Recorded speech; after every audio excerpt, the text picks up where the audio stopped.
Hello and welcome to Stampscapes Live. We have a 10-inch by 4 and a 1/4 inch piece of glossy cardstock here. And I have pre-printed out a quote stamp from one of the Scenic Sentiment sheets, number 2, I believe. And this has been stamped onto glow-in-the-dark printable vinyl sticker paper, and we're going to place that right up here. It's a quote about dreams and stars and destiny. And we'll place that right up here. I pre-stamped it out because I needed to cut it out, and it's going to be a significant element within the design. I couldn't do something like this afterwards because it has to be on the glow-in-the-dark, in this case. And then we're going to balance it out with some additional glow-in-the-dark lanterns, and I have pre-trimmed those out so that people don't have to suffer any more than you normally do watching me create these, I don't know, whatever creations here. A couple of new designs here with the pathway here and the gazebo. First time I'll be using that, or I don't know, did I use that before? It looks like I've stamped it out before. Maybe I did use it. And this is going to be flanked with some of the those pre-trimmed lanterns there. So we'll see how this comes out. I have the spiral galaxy here. I was just going to use the Milky Way, but I thought, let's go for something a little bit more dynamic up in the sky. And then we'll surround it with some clouds. We need some sort of transitional image in here that's fairly soft that will transition up into that sky area. So let's give that a try here. And let's see how it goes. All right. Let's see. Let's stamp out the... I guess let's stamp out the pathway first, I guess. We can do either one of these. I think I'm going to go with the path, though. Okay, so... well, I guess we're just building from the bottom up, which isn't always how I work, but I think it'll be a good sequential structure to do it this way. Okay, I'm just going to stamp this out with black ink. It'll be a nighttime sky, which doesn't mean it has to be really dark. It won't be as dark as the black here, although you could stamp out your sky in black if you want to. Okay, so the path ends right here, so I'm going to go a little bit slightly left of center, I think, just so I can position my gazebo a little bit more center. If I put this over here, then the gazebo would have to be on the right-hand side. Kind of, you know, because that's kind of where the path kind of leads to right there. Okay. Good impression time, like so, on a fairly large stamp, like that. And I have it going off the bottom of the page a little bit. That way I won't have to add in any additional textures right here, you know, with a blank area down here. Although sometimes we're stamping this up higher and we do need to have some kind of open area down there, you know, for more foreground or something like that. In which case you would, you know, just position accordingly.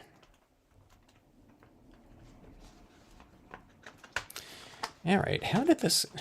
You ever get this right here? How did this go in here? Okay, here we go. Let me find the angle here. And let's see, let's go with the gazebo here. And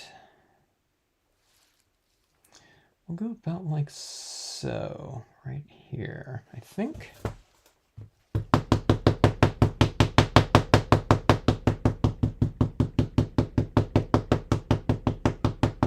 We're going to have some clouds behind there, and I was kind of contemplating on what color I should do the clouds in. And I don't have my answer right now, because I want the cloud to be a little bit darker, but I do want some of that cloud formation to be showing through the gazebo kind of openings right there, but I'm just not quite sure yet, so we'll figure that out when we get to it. Trial and error. Hopefully it comes out well. but I do want it fairly light, but I don't want it so light that it doesn't match with the darker sky that's going to be above it. So I was thinking I might want to transition it if I can, which I don't really do with the cloud too often, but I'm usually not stamping it over something that's showing through something. Hello, Candy and Sharita, how are you? Stamp sizes, is there any way to determine the stamp sizes on plates? Now, what do you mean by that, Candy? How to determine it? Like how to measure them? Okay, let's see here. Here's the thing right here. I want this coming in here, but I don't want it so dark that when I stamp it over that, it's, you know, going to be intrusive in there. So I think I wanted it a little bit darker up top and lighter down below. So do I just wipe off the bottom portion, stamp it right over there without masking? I'm not quite sure. Hello, Linda.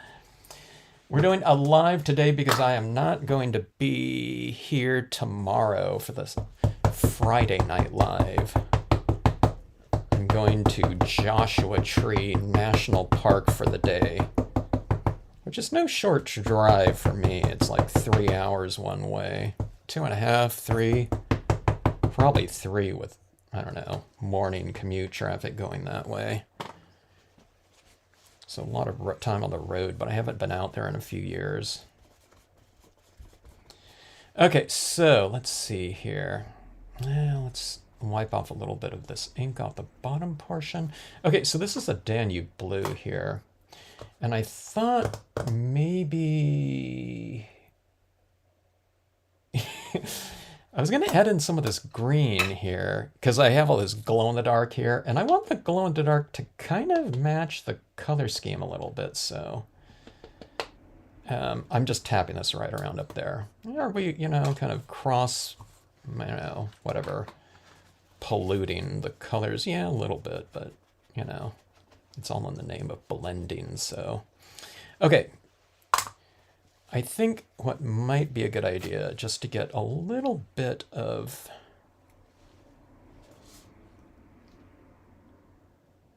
protection on the rooftop there, is to do a tiny little speck of mask, okay, like that.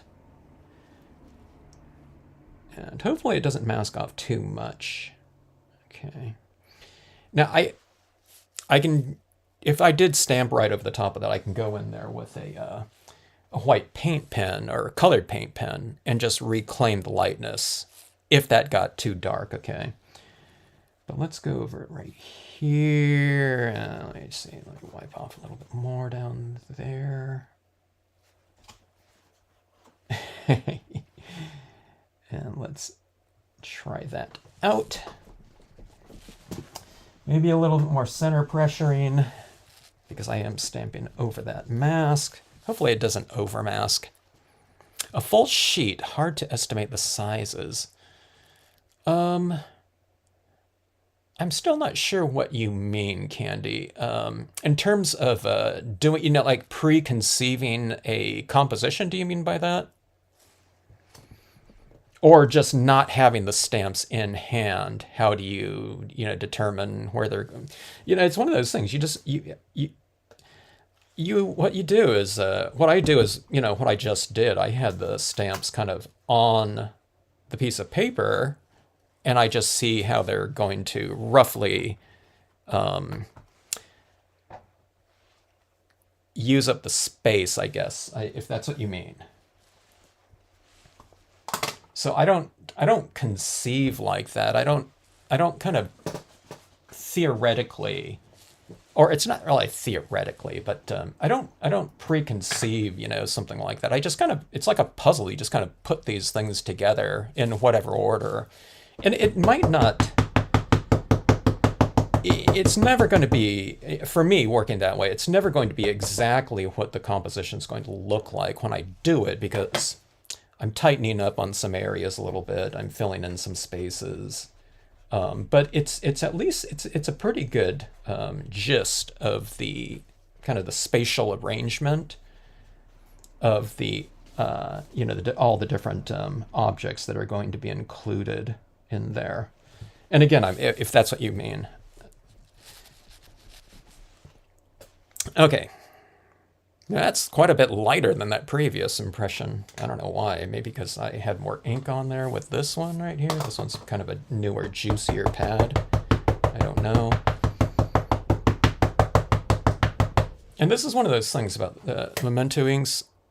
See, that's the color that it's stamping out. Now, this is a bunch of dots in here. It's not a solid image, so it's stamping out lighter in just anyway. But we're going to be blending all this in anyway with some additional tones in here, so I don't, it's not really a big deal. Okay, let's see how I'm wiping off the perimeter of this cloud every time I stamp it out. Like so. Now that's a little bit harsh right there. That's usually the thing that I say, when you're building it up, don't have it too kind of rectangular in shape like that, but we'll blend that in. So I might want to go a little bit darker. I'll see if I can here. So see this darker point right here? I'm going to put that right into that spot like that, okay? So I'm coming down here about like so. And then filling in a little bit more. And then there's going to be a lot of extra tones in here, okay? Let's see how this is going to go right here. Okay. A lot of times I come in with an extra little cloud up here, just to have it go from kind of something a little bit lighter, illuminated clouds or something like that, darker down here, and then lighter again, if it's only going to be sky. Because if it's just kind of lighter here and dark right here, it looks okay, but kind of having a cap on something like that, a lighter element up there, might make it look a little bit better. But we have this quote stamp that's already going to be lighter like this, and it might even look better against a darker background. So we already have our light in the quote stamp right here. And this is on glow-in-the-dark sticker paper. I thought, hey, let's put a word stamp in the glow-in-the-dark so that when we have the glow-in-the-darks down here, something will match it up here. I don't know. Which you can do sometimes. Sometimes it's good to match things, but sometimes, you do the opposite. You do things to contrast against one another.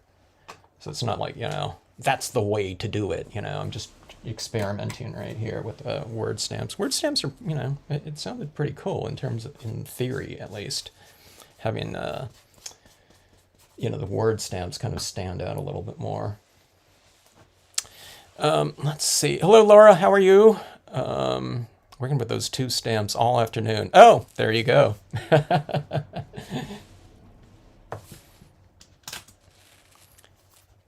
Hello, Bonnie. Yeah, we'll see. I haven't been out to Joshua Tree in a while. I told my friend, I said, this friend that I used to go hiking with all the time, he was in my hiking kind of group, our gang, hiking gang. And I haven't been out hiking with him. Gosh, maybe it's like 20 years. I don't know. Something like that. We've kept in touch and everything. But I said, yeah, he said, I kept in touch, email and stuff. And it's like, we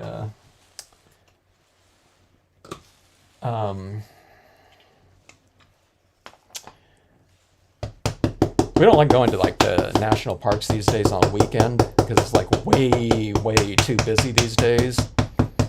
So he kind of threw out there, yeah, maybe we'll, if we can get together on a weekday sometime, that'd be cool. So I said, I was writing to him about something else recently, and I just said, hey, we'll have to get together on that weekday trip sometime. And that was like this past weekend or something like that, on like a Tuesday or a couple days ago. He said, well, he's available like this Friday. I'm like, what?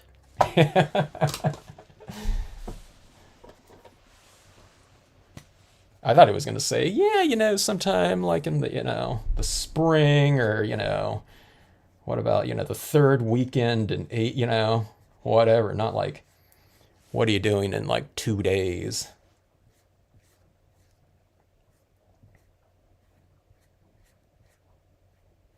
So I thought, what the heck?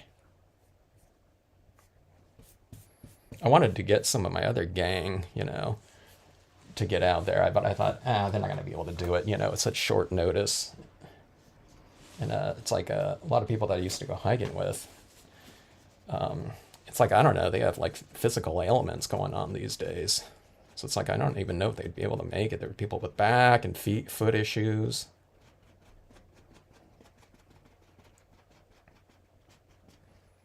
And hopefully I won't have to get rescued out there. Okay, Spiral Galaxy. I don't think I've used this in a little while. Okay, let's see. Masking like this. Did you notice how I kind of wiped off the perimeter like this a little bit? And you can go like this, but I'm going to put it at a little bit of an angle for a little bit more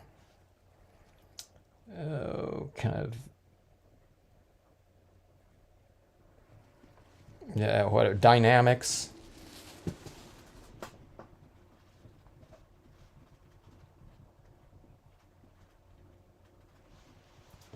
Now, there's a lot of surface area on this stamp. You don't have to kind of stamp and hold, you know, for as long with some other types of images, but these types of sky images, there's a lot of ink on them, you know, because there's a lot of solid areas. So I try to hold for a little bit longer with those types of images, and plus my ink wasn't like super juicy. My pen, my pads here.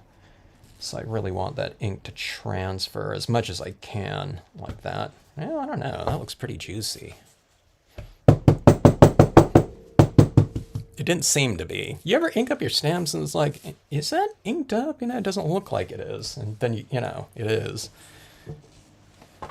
Well, that was just one of those instances there.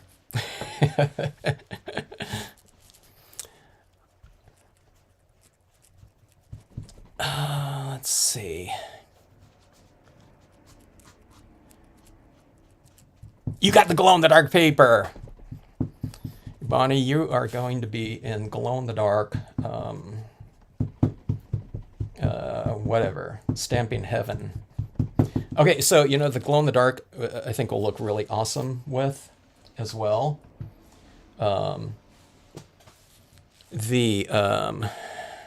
These tents right here. You know, it's like, you know, it's like a nighttime scene, and, you know, the tents are kind of glowing. I think that'll be really fun. I might use these eagles up here, like I did I don't know when it was, a couple days ago, I guess. And we'll see how that goes. Okay, let's see. Let's go with the sedge filler here. This space in here might need to get filled up. Let's see how it goes.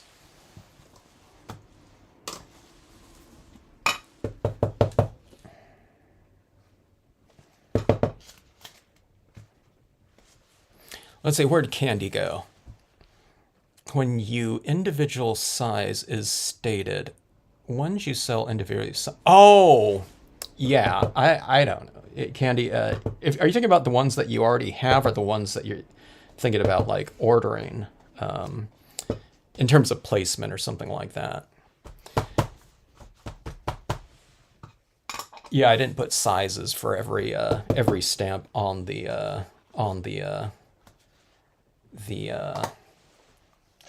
sets. But these ones are generally large stamps like this, you know. I mean, you don't need like sizes for like smaller stamps like this, but these ones right here are generally like a what I call a G size stamp. And G size stamps, I mean, they're in different configurations these days, but they're roughly about 3 inch by 4 and a half. Anywhere in there, that kind of area, okay? So this one right here would be like a G size stamp. It's a little bit smaller, you know, height-wise, so not everything's like 3.5. It might be like 4, 4.5 or something like that. But I specifically, when I got out of doing individual, or when I stopped doing wood-mounted stamps, I didn't go by any kind of size convention anymore because for years I had to go with specific ratios because I wasn't going to order another size of wood mount. So I didn't want to have like a bunch of stamps that had like only used, they're the only ones that used like 4x4 or something like that, you know.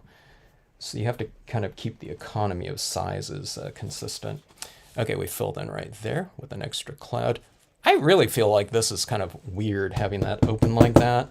But again, you know, I'm usually not, I don't have this preconceived kind of idea of, you know, putting this quote stamp right over the top of it. So again, we don't need anything up here.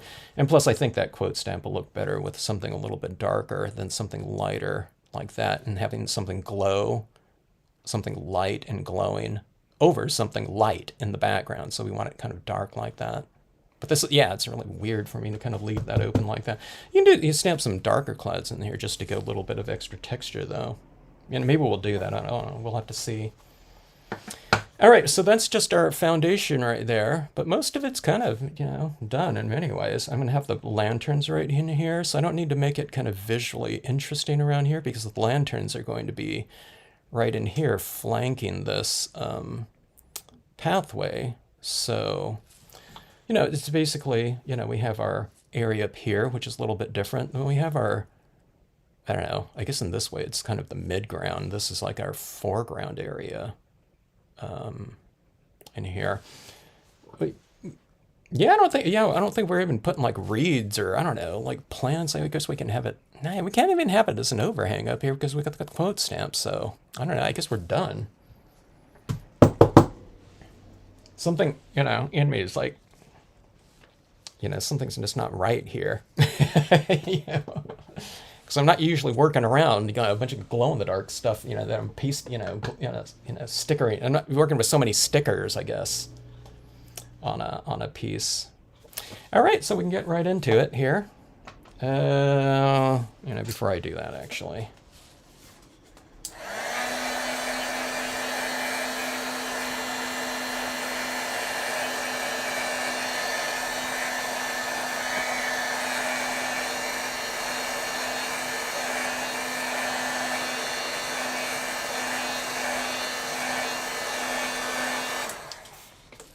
All right.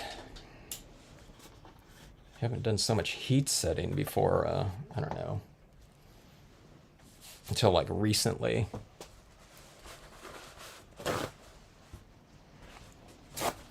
All right, blue tones, and we'll warm it up, okay, because I don't, you know, I want there to be a little bit of a connection between the colors of that glow-in-the-dark paper and the background.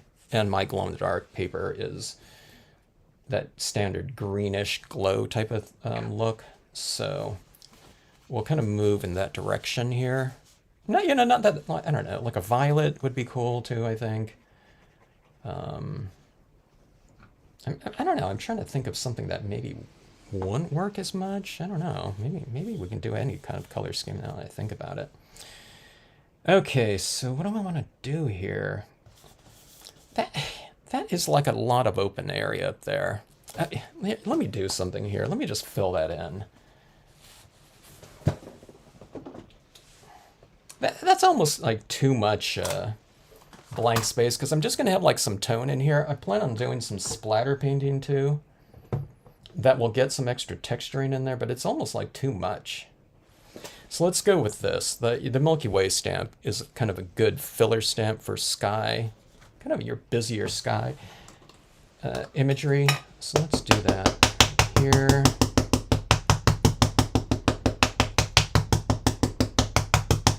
I really need, I need to remember to re-ink this. This is a really dark blue. Okay, I don't need to get it perfect, okay?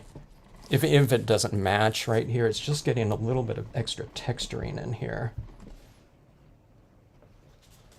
Okay, yeah, this pad is like super, super dry.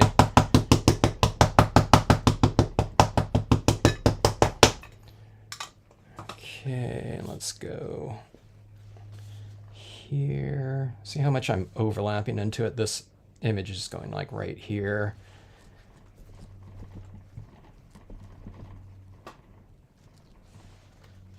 that, and then I'll go like here and right there. And that just gives me a head start in blending all of this together.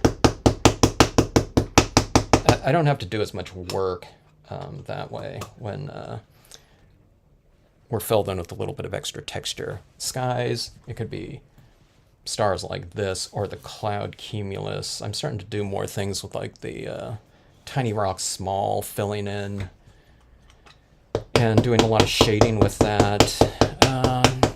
I don't know if I do too much with the sedge filler. I do fill in, but okay, what part did I just color? This side or this side? I think it was right there. Just go in here like this. Okay. Yeah, that'll make it a lot easier and faster to do this.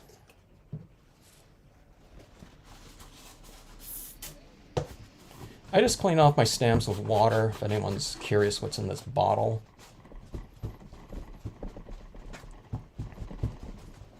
It's a special stamp cleaning water, though. I'm just joking. Tap water.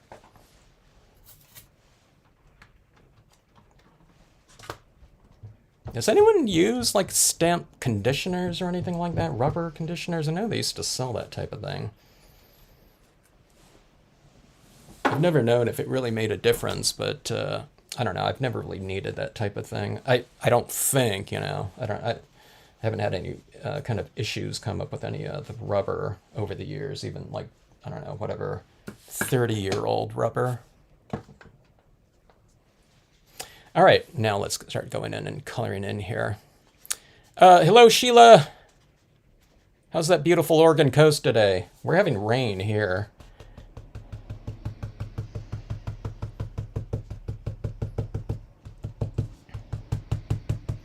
I think this got a little bit dry as I was doing all that. It's still a little bit on there. If you want any of the things to remain nice and light, then kind of avoid coloring here. We haven't heard from Bill. Maybe I'll drop Bill a note, Bonnie. Yeah. I know those treatments and things like that really kind of, you know, was fatiguing. Hello, Jeanette in Australia. How are you?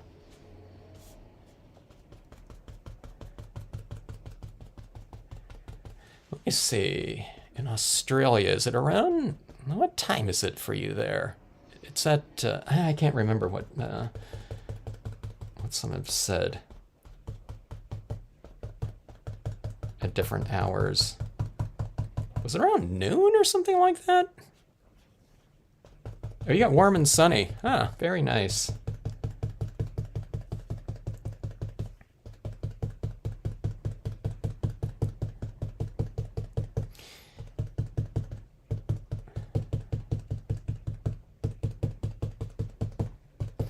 Let me see, I just sent something to Australia. When was it? It wasn't too long ago.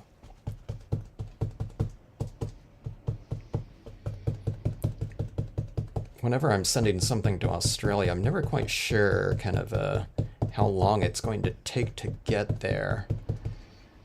Sometimes it can be really fast, you know, relatively speaking. And sometimes not quite so.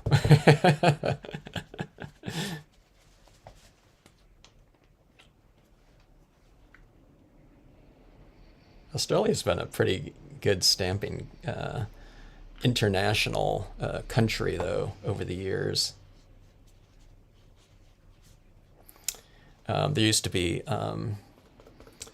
you know, groups, like stamping groups coming from over there. I think stores would, yeah, it was rubber stamp stores that used to, you know, they would arrange like a stamping, I don't know, whatever, stamping across the states type of trip in the early days, pretty early days of the, you know, the stamping kind of craze, mid to late 90s into the early 2000s. And like this one customer of mine, a distributor for me in Australia. She, it was called the Crafty Lady, and she had a store, and it wasn't like selling online at that point in time yet, but she brought a group over, and they went to the big stamping convention at that time, and at the hotel that they were staying at before the show, I think, a couple days before the show, I think they'd be doing like they'd rent like a coach or something like that, and they would go and see different stores in the Los Angeles area.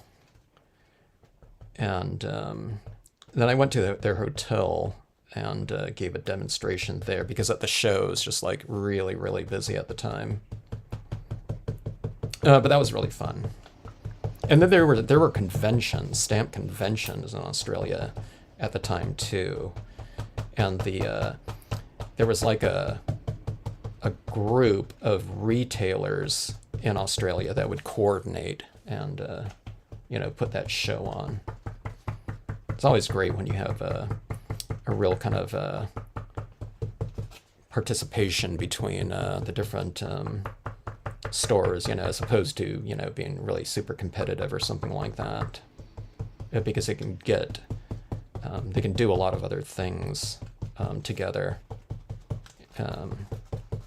when it's in coordination with, multiple other, businesses and things like that. Okay, so there we go. You can barely see this like really light blue right here. So whatever the lightest blue you have in dye form, this is really harsh right in here, but we'll bring all these colors up to and darker than that really harsh line like that. And then I'm going to come in here and go over with a white pigment ink anyway. But just know that I always kind of point those types of things out, because a lot of times when people get to, whatever, stage 1 in the coloring process, they might be saying, wait a minute, that doesn't look like, the final, kind of resolution or something like that, the final kind of version of it. But this is kind of the general color scheme that we're moving in. But I'm going to go darker with this one because it's, these kind of deep space kind of imagery in here. All right, so we'll move up in value here into a little bit of a darker tone like that. The darker tone, this is also pretty juicy right here, because I'm just using this right here too, so it has the ink from both this pad and the existing one on here. So what you do is you stay on the outside a little bit longer, or a lot longer, because it's also wet on here, so we're not transferring over as much ink on here, so it's staying wetter on here, okay? And I say that because sometimes people take it in at the same rate, and it's like with a darker cone, and then they've lost all their lights in here, okay? You can do it like this, you can paint or whatever, swirl, find a good kind of movement that you like. In terms of the ink application, use multiple, I don't know, whatever, like brush strokes almost.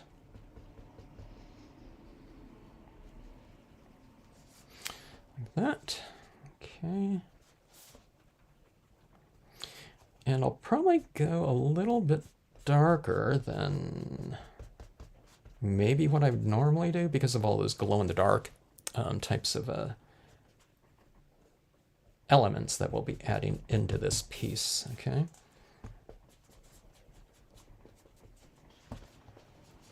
Um, 4 1/4 by 10-inch glossy cardstock again. Australia used to have a really interesting glossy cardstock there, and it came out of Indonesia. Let me see what the name of that one was. Pace Setter, one word, cast coat. I have my paper right next to me, and my my Australian customer, when she would come out, she would pack like a ream of that paper in her luggage, because she knew that I liked glossy cardstock, and that one was like super, super glossy.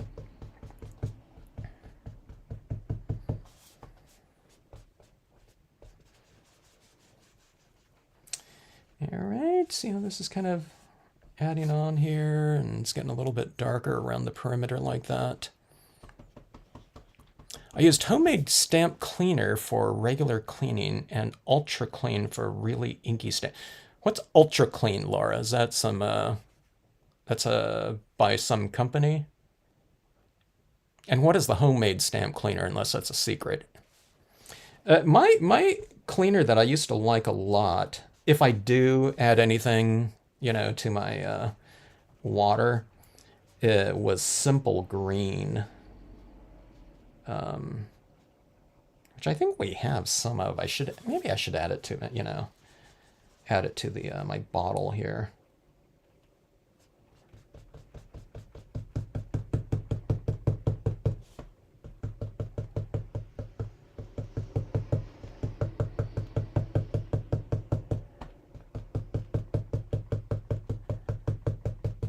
All right, so that's getting a little bit deeper right there.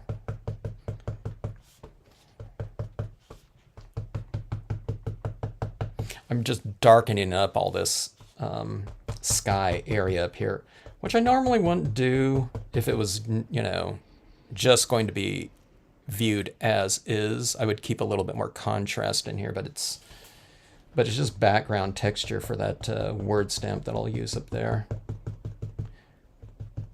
If you just joined in, or after I was talking about, I pre-stamped this on glow-in-the-dark sticker paper right here, and this is going to go right here.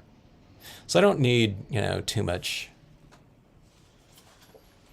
I don't know, whatever visual interest up here. You know, it's going to get covered up anyway, so.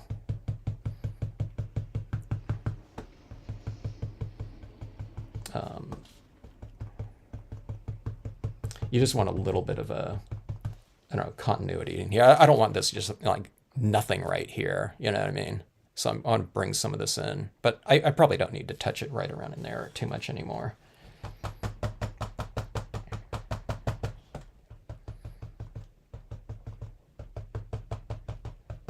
One thing I'm going to be using in here is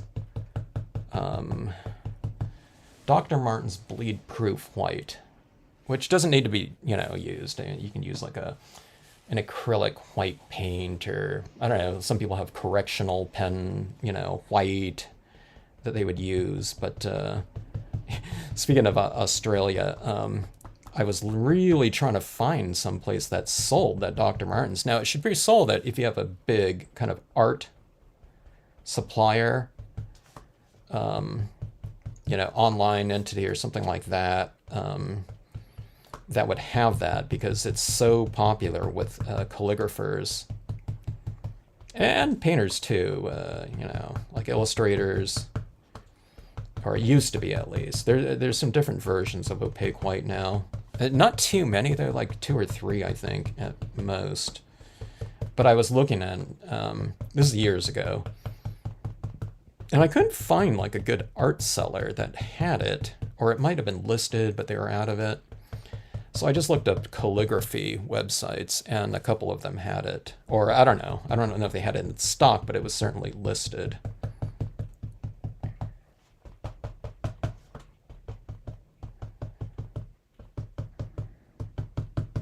All right, so getting a little bit darker here. We still don't have kind of the matching kind of, you know, values up here, but it's kind of getting a little bit darker and kind of moving in that direction. But I think that's as dark as this one's going to get me. So we just keep moving up the, whatever, the value, or down the value scale. And here is a little bit more of a navy blue, okay? And it's a dark color, so I tend to start off in the darker areas, and just to see how much darker it's going to be, okay?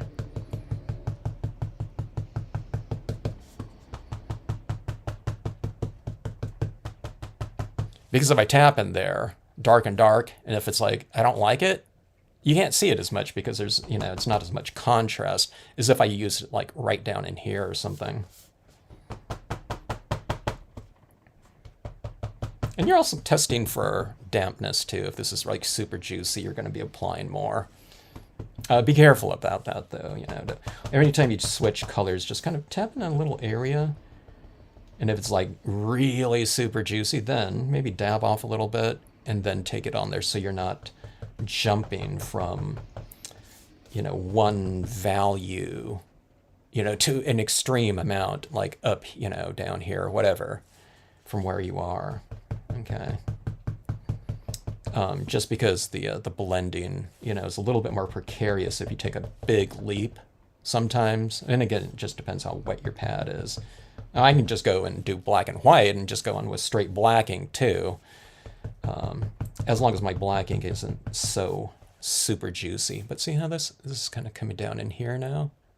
And this is really similar to that Memento Danube Blue. The Danube Blue, though, it's kind of a thicker ink, so I could use that, but I would kind of heat set this a little bit more so that the ink, you know, absorbs into the paper a little bit faster. What this is all saying is just, you know, if you take kind of your tones a little, just incrementally, it's really super easy to blend things in when you're not taking a gigantic leap, you know, in value, light and dark, or intensity, you know, dull and bright.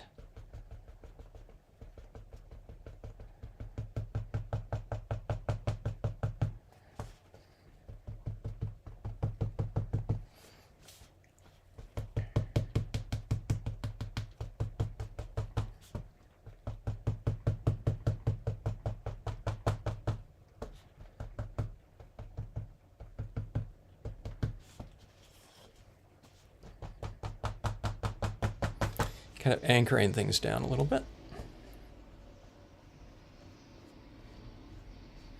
Sometimes when you get into these darker colors too, you're, I don't know, a few minutes removed from that initial base coat layer, and your card can kind of dry out in the meantime, where it's like things aren't kind of blending in as easily anywhere. What you can do is you can just go back with your lighter color again, if you have a re-inker fluid or something like that. Put some on there and just re-moisten the surface of the card, and then just go back when you're with your darker tone, okay? And sometimes it makes it look even richer, you know, having some additional tone on there. Adding a light transparent color over these darker tones isn't going to make it lighter though, okay? It's just going to moisten it a little bit, or a lot, you know, depending on how much you use. You don't want sopping wet or anything like that.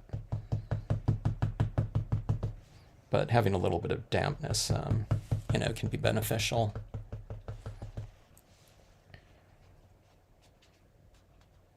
Hello, Paula, how are you? Been a long time since I watched a live here. Glad to have you back. The last time Paula watched me on here, it's when I was in middle school. Just a few years ago, that would be. Now, sometimes you can get darker just adding more tone, okay? And that's when things aren't getting any darker with whatever color I'm working in, that's when I kind of know to move into my next, you know, darker tone, okay?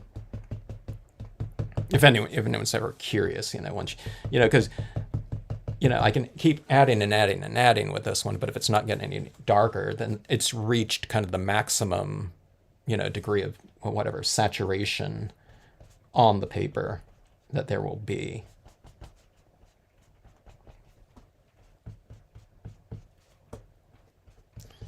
Okay, I'm kind of, one thing I'm doing, I'm using my nail here, kind of poking right there. You can kind of see it, that little area right there. I'm doing that to get kind of a little bit of a line going like that, so you can use your, you know, your God-given precision inking tool,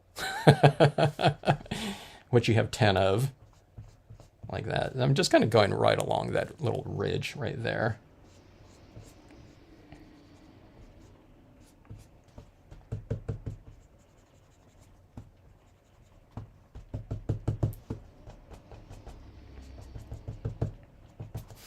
All right. When you spray seal these too, with all these layers of ink on here.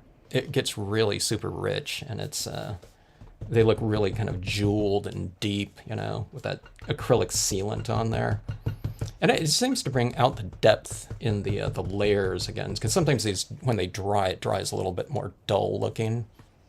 I mean, a lot of times that happens, but if you just do a spray sealant over the top of it, if you don't have any acrylic sealants, and if you have any hairspray, if anyone uses that anymore, like an aerosol hairspray, yeah, you can use that. And, you know, I've been at 2 stamp stores before where they were using that hairspray to seal down there, or to, you know, you don't need to seal this. I mean, this is like set on here, but it was just making the pieces look a lot deeper. I don't know if they probably, now that I think about it, they probably didn't buy it for my class knowing that I was coming there, although they knew that I spray sealed. I bet you they had like chalk classes or something like that, or pastels, that they would be using that as a fixative. You know, because a lot of places used to teach like chalk and pastel classes. There were some stores that carried my stamps way back when, and they just stamped out their imagery with dye-based inks, but they didn't color at all with inks at all. Some of those stores, and the way they taught scenic stamping, Stampscapes, it was all chalk. I remember it was one place in the Bay Area of California, and yeah, it was all chalks. I wonder if that was Sandy that taught that class. Yeah, it might have been. All right, so that is navy blue. Let's move on to, let me see. Yeah, here's that Prussian blue again right here. That kind of dry one. The homemade one is a mixture of baby soap. That's interesting. Rose water, glycerin, and water. That's interesting, Laura. Where'd you get that? Where'd you get that formula from? That sounds pretty cool. Do you make it up and do you have like a big bottle of it and then you just refill or do you just make it up per, I don't know, like per one spray bottle? Huh. The glycerin part and the baby soap, like super gentle. The rose water, the rose water part of it, what's that for? Or does it just make it, does it make it smell better?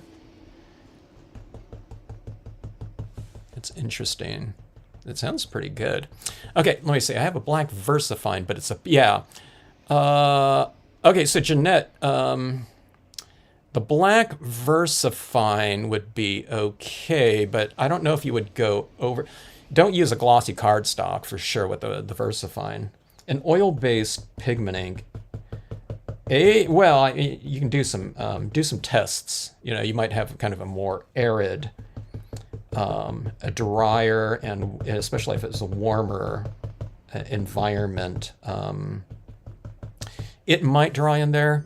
But pigment ink typically is a surface-oriented type of medium, and that is going to be sitting on the surface. So if you go over it with dye-based inks, what it's going to do is it's just going to smear it around a little bit, unless you figure out a way to lock it down, and maybe with a spray sealant or something like that, where it's just locked down. And there might be some other types of media that you can go into it and color over the top of it, because you wouldn't be coloring the inks directly. You'd be coloring over kind of a coating, a clear coating over the top of that. So, but do some experiments like that. But the VersaFine. Okay. So we got a bunch of stampers in here. If anyone stamped out something with a VersaFine black on like a matte white cardstock, what would be some options for Jeanette to color that with that wouldn't smear without doing some additional coating? So colored pencils for sure, right? That would be fine. Pastels, I guess. Usually when I'm doing VersaFine things, it might be like like a cardstock or something like that, I'd be doing dye-based impressions or water-based ones. And then if it was a matte cardstock, or it would be fine on the semi-gloss too.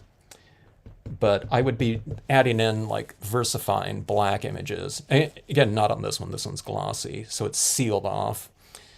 But I might use the VersaFine to add in some really dark foreground impressions, and I just let that, give it time to dry, because on the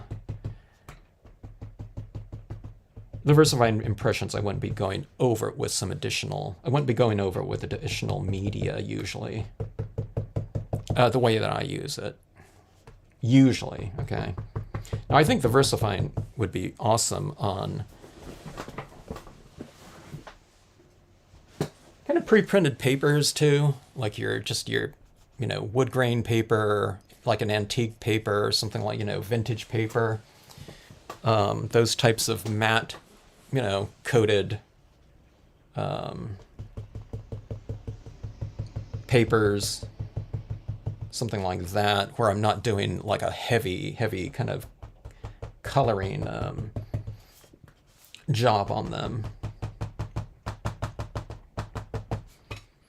Okay, so here's this Prussian's going on here pretty good for as dry as the pad is. Prussian blue, I've mentioned in the past, I think it's a thinner ink, so it penetrates the damp applications that are already existing on this paper here.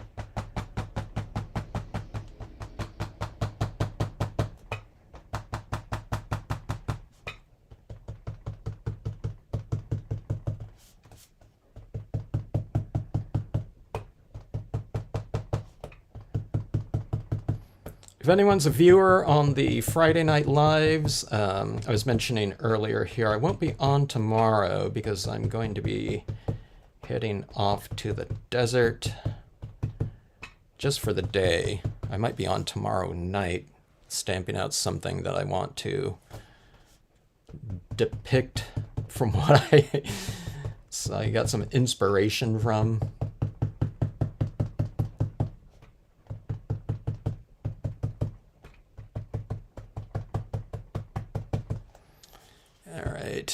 There we go. Kind of coming up in here a little bit, like with that arm of that spiral galaxy.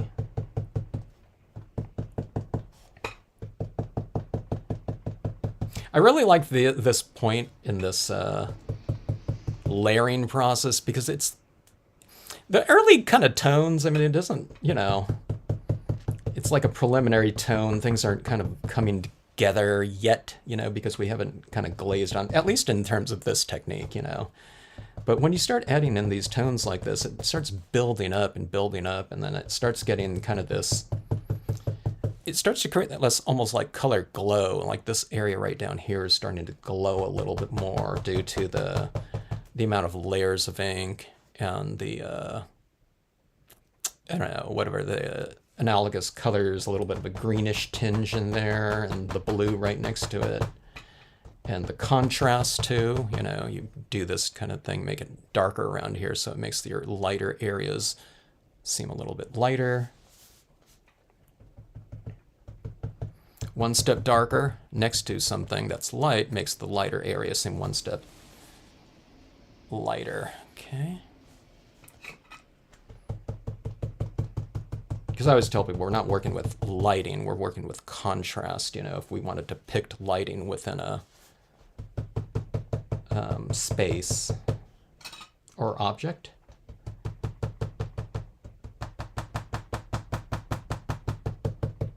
I'm tempted to do that kind of that ripped paper towel type of thing right in here. You go in here like this, and you can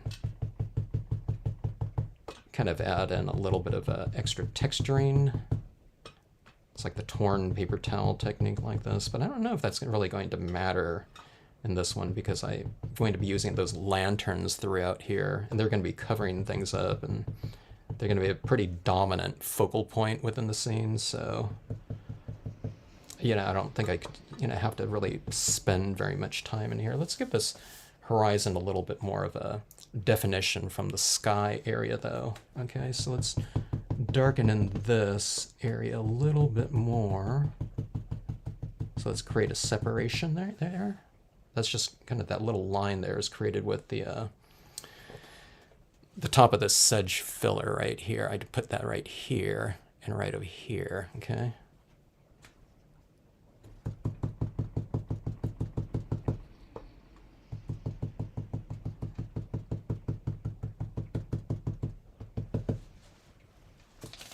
Okay, here we go like that.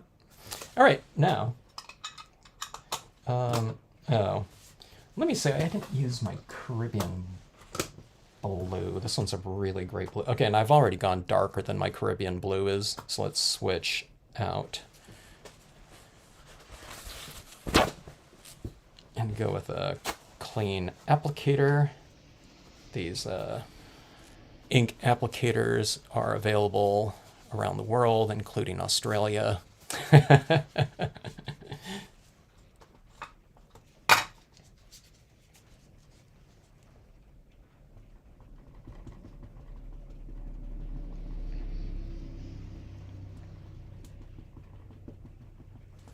All right, there we go here. I think I actually have a re-inker of this one somewhere. Yeah, here it is. Let's expedite this entire process. A little bit of a re-inker fluid like that. Makes it go, I don't know, whatever, 10 times faster.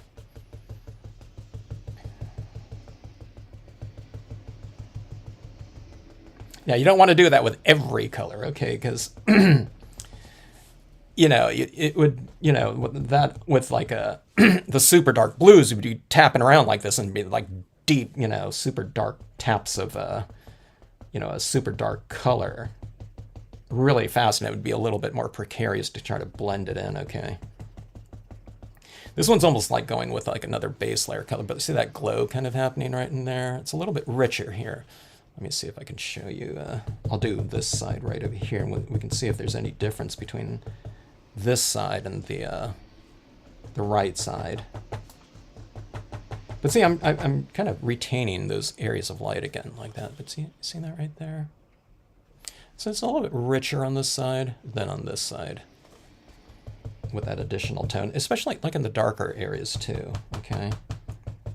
It's just Caribbean blue is a little bit, it's a little bit of a warm tone. It's like a warm blue.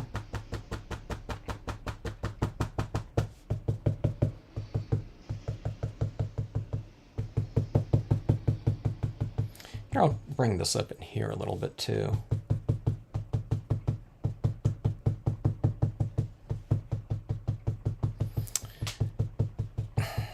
All right, so Laura, I haven't seen you on, if Laura's still here. Laura, did you see that, like, were you able to see that, what is it, that planetary alignment?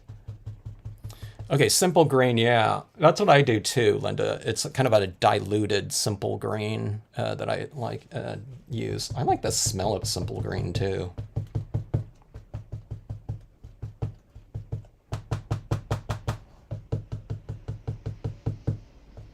I think simple green, I don't know if it was their corporate headquarters or something like that. But it used to be in this little area of the city that I live somewhat near called Seal Beach. I don't know, it said simple green on the building. It wasn't their manufacturing site, but I don't know, it's like the corporate headquarters or one of them. But I always thought that was kind of an odd place for that to be. It was like in this office building off of this, you know, in Seal Beach, you know, where there wasn't like too much like a headquarter type of, you know, didn't seem to be like someplace where there'd be a headquarters or something like that, unless it was just created there. Seal Beach is a really cool area, but, or city. All right, here we're going with the black. Ultra Clean is a blue colored stamp cleaner. Okay, sold by several different retailers. Huh. Yeah, I wonder who made that though. That sounds, I don't know, your own formula sounds. Or you're saying about the ultra clean though? That's for a more heavily stained stamp though. You say, huh? Almost lunchtime. Okay, that's what I thought. Yeah. So it'll be 5 days for delivery time for Australia. Hope that is true to form, Jeanette.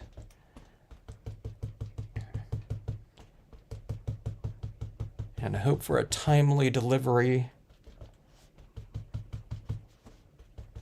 International shipments were just like clockwork for decades. Now I'm not quite sure. It's not that it's happening with a huge percentage, but just relatively speaking compared to a really long time where I didn't have any kind of issues with any kind of shipping. It was like literally, it was like decades, where nothing had been lost, domestic or international. I guess I see I'm kind of taking this real slow, but like that deeper thing, and it makes this look a little bit lighter like that.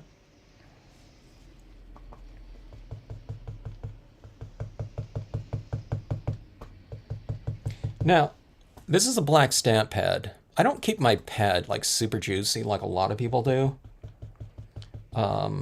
I don't know, maybe it's pretty juicy when I just ink it up or something like that. But see, when I start tapping down like that, I mean, that's like a 5% gray, if anything, right? Now I can go more and it starts building up a little bit more. But see that darkness right there? That's from that. Because I'm putting it over the top of an already dark area like that. See, here's the difference between here and here. So you don't need it to be really juicy, and this is where this really ease of application really comes into play. I mean, I can just ink it up like this. I mean, it's not so dry. I mean, I stamped these images out in that pad right here, but you can go like this. It's not like there's a bunch of, like fingerprinty looking smudges everywhere, because it's just a really light application. I'm just, I'm putting it over the top of that Caribbean blue that I just used on there, okay? I always kind of point that out because people, this is where, that's one of those big things where people say, hey, all right, Kevin made it look easier than, I tried it. And it's because if, my pad here was like 10 times juicier, in which a lot of people I've noticed keep their pads at maybe not 10, maybe it's like 3 to 5 times juicier though, okay? And if I tap in here and go right in here and try to blend, with any degree of like ease, it might not happen because it's just going to be so wet. Now you can do that though. All you have to do is just tap it off a few times if it's like super, super juicy, and then go on here, okay? It's not like, oh my God, I can't use my pad because it's just too wet, Well, you just take it out of your applicator and it'll be easier, but just kind of watch out for that, or just dab in here a little bit lighter and then take it in there. And then the darker, or the juicier your pad is, don't re-ink this quite as often. Just keep using it and utilize the drier version of it, okay? All right, let's see here. Let's go on to the left-hand side.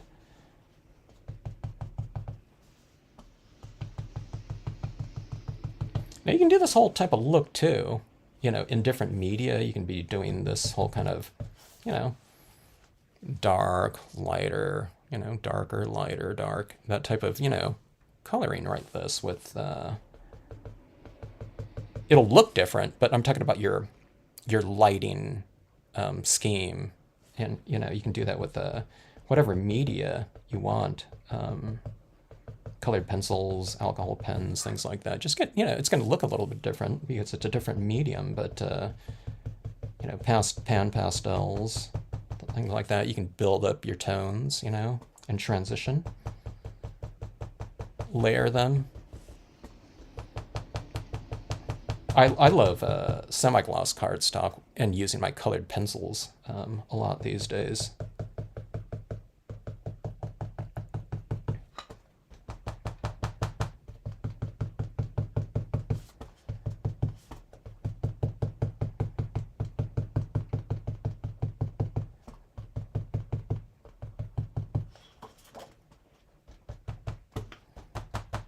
I like to anchor my lower corners like that and top corners like that. If you really want to frame off your pieces and kind of solidify this kind of, I don't know, composition where it looks real kind of, there's a lot of continuity and everything.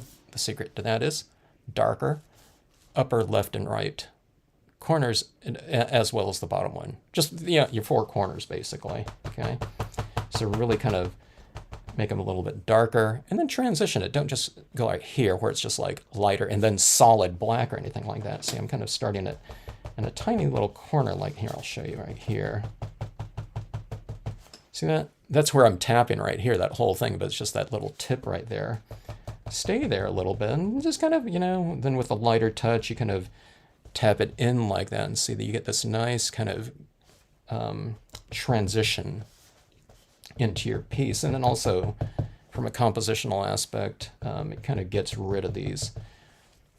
I mean, the corners are still there, those harsh, you know, kind of 90-degree edges like that, but everything seems a little bit more kind of rounded that way. Let's do it on the top sides too, a little bit more. It might be hard to get some of this really dark up here because we're at, you know, one of the last color. We're not going to get any darker than black. And your page might be really kind of juicy. The pulp and the surface of the page is kind of moist, so you can heat set it a little bit or just kind of allow it to sit for, I don't know, whatever, 10 minutes or something like that and go back to it and then add on. And then you'll find it kind of grabs the ink a little bit faster. Kind of want it a little bit moist so you can get that nice blend, but look at that glow right there.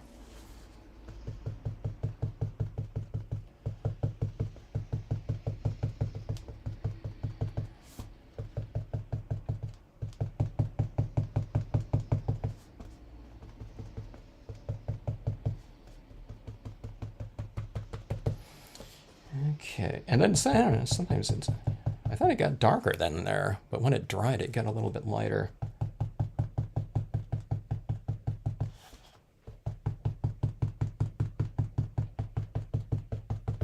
Okay, so I think that's it with the coloring. I know what you're thinking. You're thinking, hey, I'm not going to spend that much time. You don't have to, you know. You can do that with like 3 colors or something like that. I just, if I have kind of those intermediate colors, I throw them in there.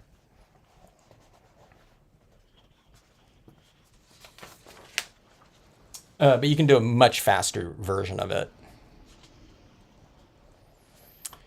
Okay, let's see. A year or so, just been extra busy doing, well, glad to see you, Paula. Okay, now here's one of those things too. Like, see these clouds right in these darker areas. If those completely disappear, what you do is you stamp out the clouds and a darker color right over the top of it. You know, you might have to go to black or something like that too, and you'll get those formations. I don't really need to here.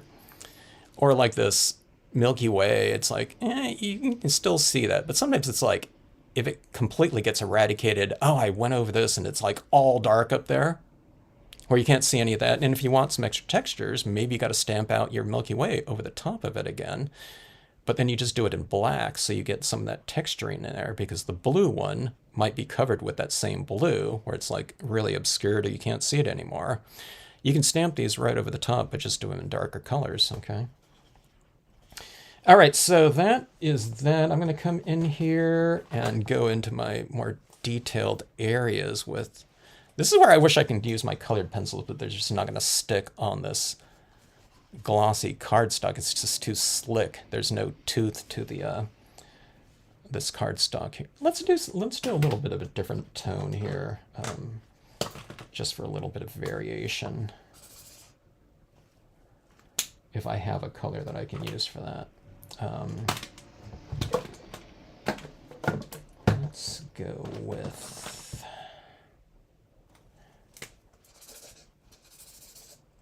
let's try this warm gray right here. I'll come in with a little bit of a warm tone.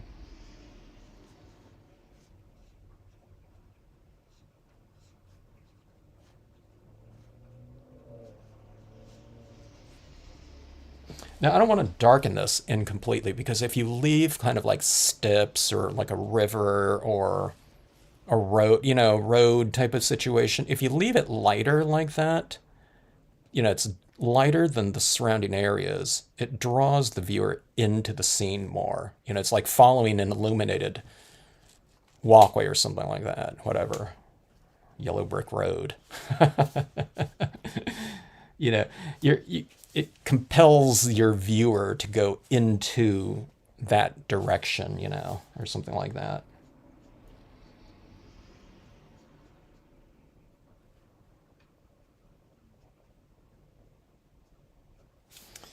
Right.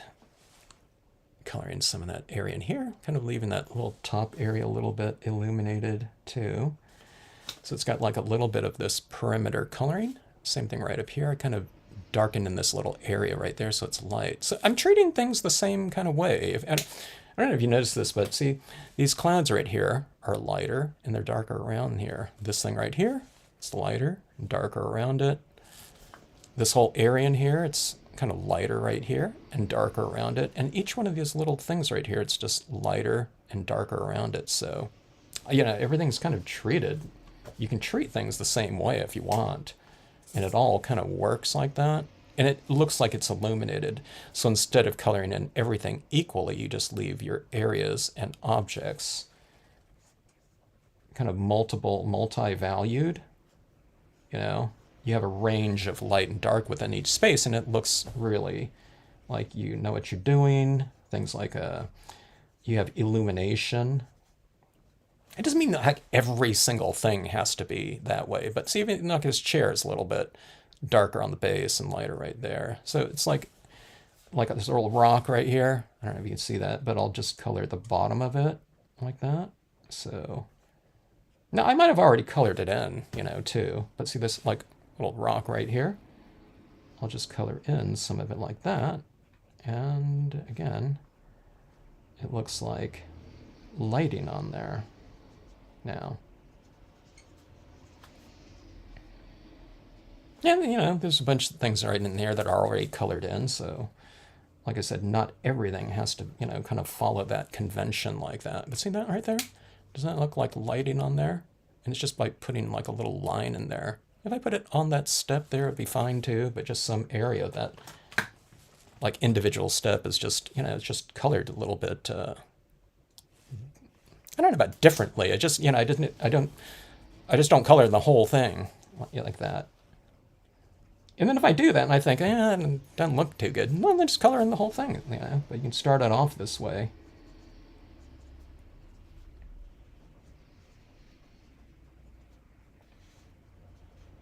It's just like salt and cooking, right? You can always add more salt.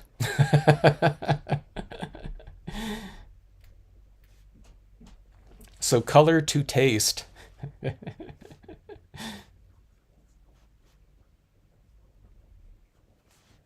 Here's a little bit of blue. It's like a little temperature type of thing here. That I'm doing right now, but maybe I wouldn't do it again. I don't know. I'm just kind of playing around with it like that. And see this, like you got these like jeweled little tones in here, like so. It's a little bit brighter. Alcohol inks kind of, are an additional layer. They kind of sit on the surface a little bit more.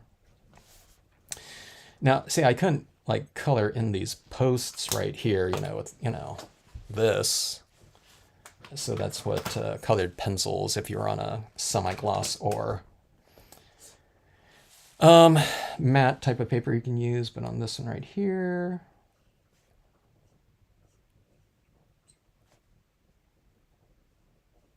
the extra fine tip on my marker can get in there like that.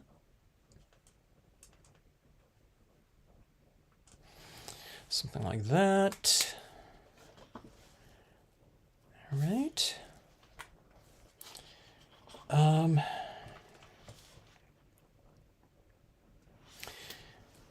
I feel like going in here a little bit, but one of the things I mentioned at the beginning of this video is these are the cutout lanterns. Okay, this is like glow-in-the-dark sticker paper, and I've cut these lanterns out. Oh, by the way, these lanterns, there's like pairs of them like that. I just put a cut right down the middle. It's not exactly half, but I made these all individual so we wouldn't have to put like two right here. I thought one lantern kind of going up this way, you know, would be good. These are glow in the dark, so we should have like a illuminated flank pathway right here, leading up to our destination. Okay, so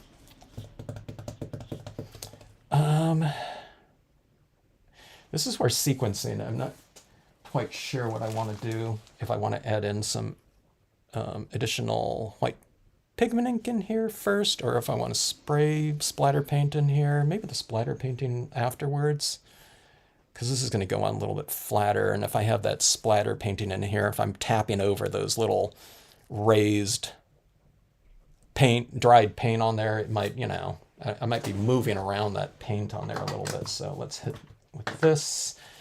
But doing the splatter painting first and doing this afterwards, you know, that either way would be fine.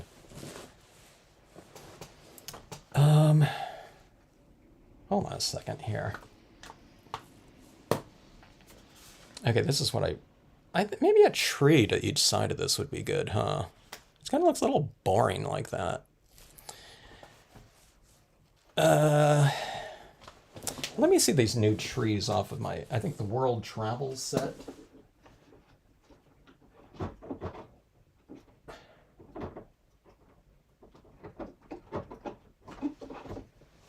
All right, forgive my search time here. I have to look for that set.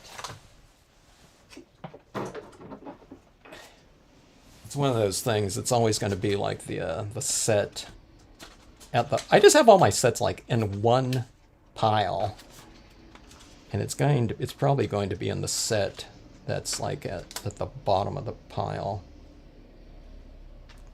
And that's one of the World Travels. Let's see here now. Apologies.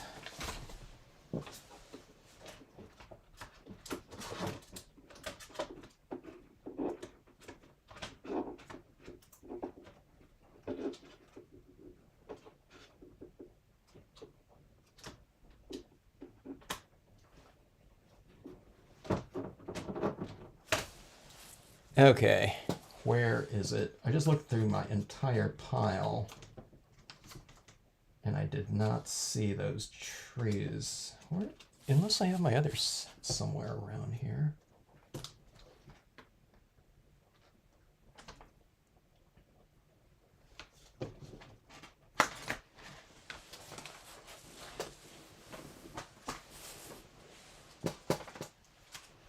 I said it's going to be in the last set that I check. So I checked on the bottom of the pile working up, and I thought, okay, it's going to be in the middle then. Okay, wait, we go.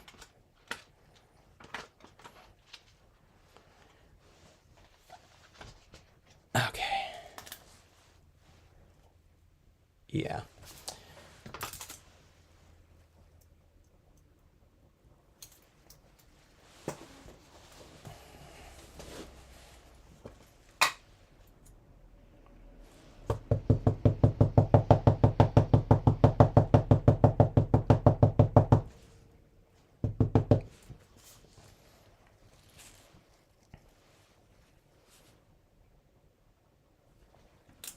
It's just kind of creating a little bit more separation between whatever, land and sky, surface and sky. Let's go like that, and let's see. There's a smaller one as well. Let's do that. And then I might bring in something like a branch or so. I don't know. I'll have to see what space I have remaining when I do the after I set the lanterns in the scene. Okay. So this one will be a little bit more distant, hopefully.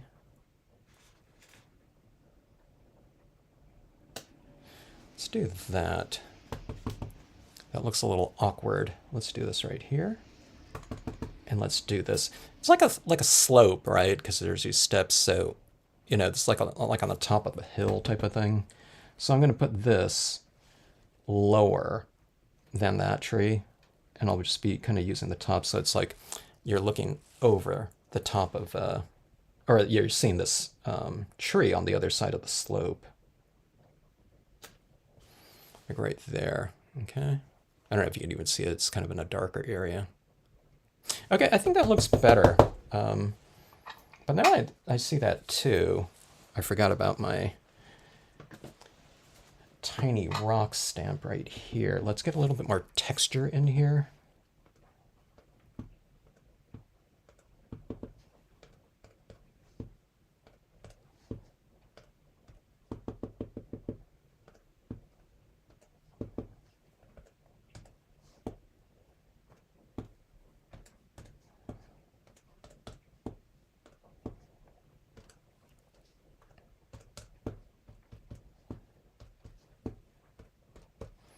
Well, we're getting more rain than I thought we were going to have. It's not raining hard, but pretty consistent. All right, you see that right in here? Doesn't that look better down here with those little textures in here and trees like that? This is what it looks like overall. And then we'll utilize the lanterns in there too. Okay, so I need to heat set this because I'm going to be applying some of the white pigment ink over the top of it.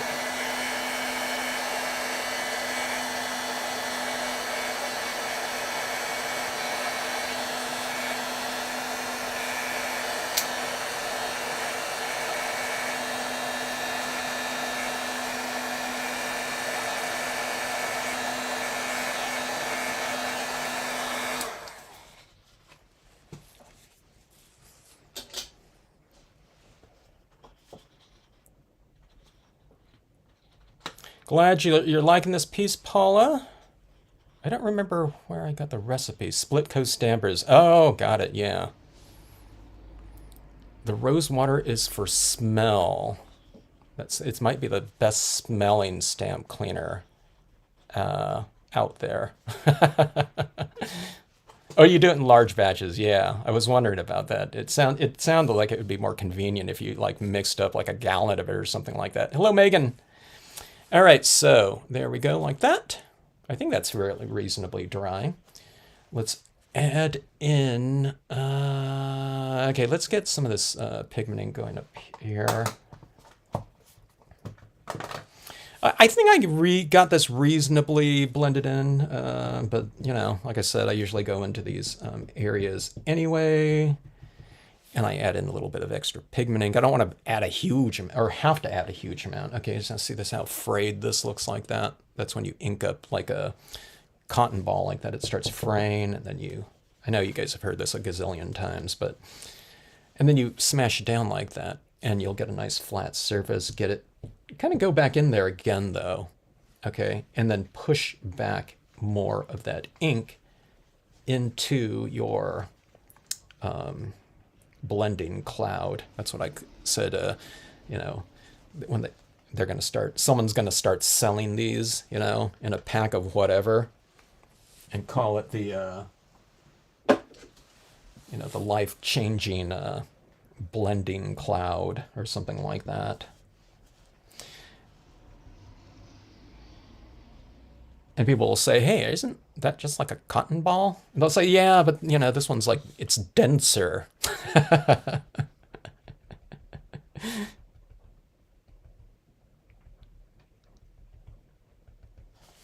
All right, see that kind of that softness around there? I don't know if you could see that there.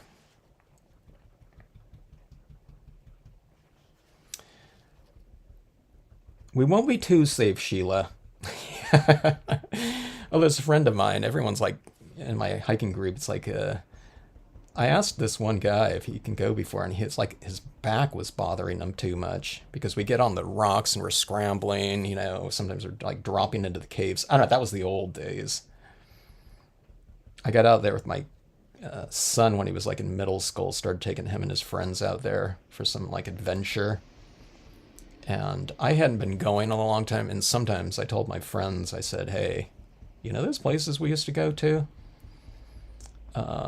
Sometimes in my mind, I think I should be as, I don't know, whatever,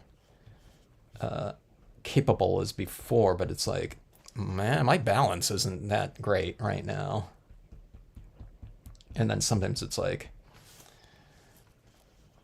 what am I doing out here? I'm talking about, if anyone just joined in, I'm going to a Joshua Tree National Park tomorrow where there's these like gigantic, you know, rock piles. A lot of people do rock climbing, which I've never done. I've always just done scrambling, and which is really fun. It's like route navigation. There's, you know, we're not on any kind of trail or anything like that, but it's like really fun. It's like a kid's, you know, or an adult, like a, you know, playground, if anyone, you know, people are into that type of thing. But yeah, I don't know, we should probably try to be a little bit safer tomorrow. We're not, this isn't 20 years ago. Okay, see this right here? I'm kind of going in here where that light is right there. It's kind of a lighter area. And I'm just tapping this with some white pigment, okay? The sensibility, as I always say, it's kind of like, think about it like you're not adding like a wet medium, but think about it like you're trying to apply like a powder, like a light powder over the top of something. And I'm doing it in the lighter area. I'm not doing it out here where it's really gonna stand out kind of weird. Kind of adding some of that to the center of that spiral galaxy, maybe like this. Maybe it has a little bit of a different texture in there. If you ever add too much, you just kind of wipe it up. But see that little thing in right here? It's like really soft light. So it compels you to kind of like go into that center of that. Like on 2001: A Space Odyssey.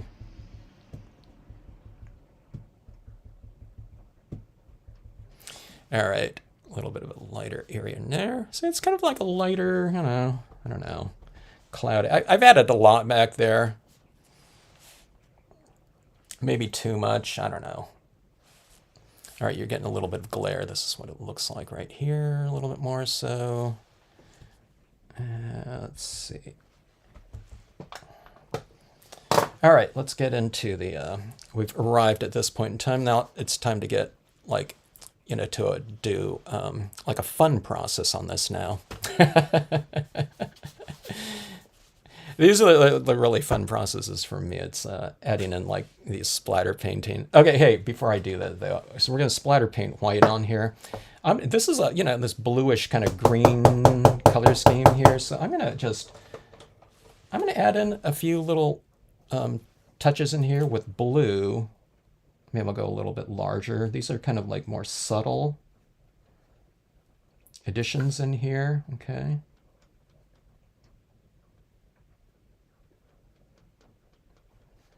Because it's not quite so white. It's just like a, you know, it's a light blue against a, you know, dark blue background.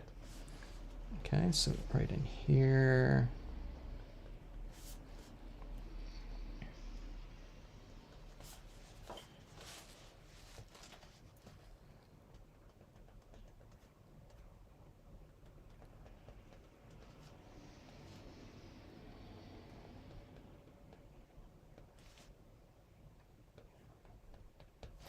Like that, I don't know. It's in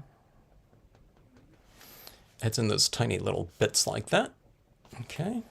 Oh, so we have those little touches up there, but if you want to kind of add in some highlights now down here, up top, it represents stars. Down here, that same texture maybe is representing, you know, like highlights in this, whatever, the grassy slope or something like that. It's like a reflective light down below, you know, something like that. So it represents something else, but, you know, from a kind of textural continuity aspect, you're adding in dots down here and dots up there, so it kind of makes a relationship a little bit more between the top and bottom portion. I'm looking at this right now This is like really light in here. I think let's do this before I move on here.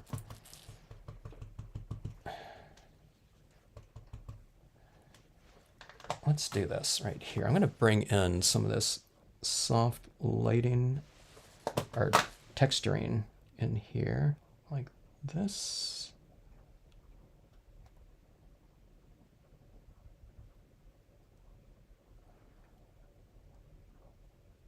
So I'm going to put a little bit of soft light in here. I tried to get like right in between there. I kind of put some in the front of that column, but I was kind of putting some in the rear column a little bit just to bring in a little bit of that texture in there. So see that? I think that looks a little bit better like that. It's going to dry and look a little bit darker, but I just want to get a little bit of that pigment ink in there. Okay, now here's a dark blue. If you have like metallic ones, metallic blue up here would look really cool too, I think. Okay, now this one's, well, this one, I was going to say this one's a darker blue, but it's not that much darker, I don't think, than this one. But I want this real textural up here, I think. And remember, a lot of this is going to get covered with that quote stamp too. All right, so here, let's get to that kindergarten technique here with some splatter painting. Okay, I've added a few drops of water in here, so it's fairly liquidy. It's a little bit more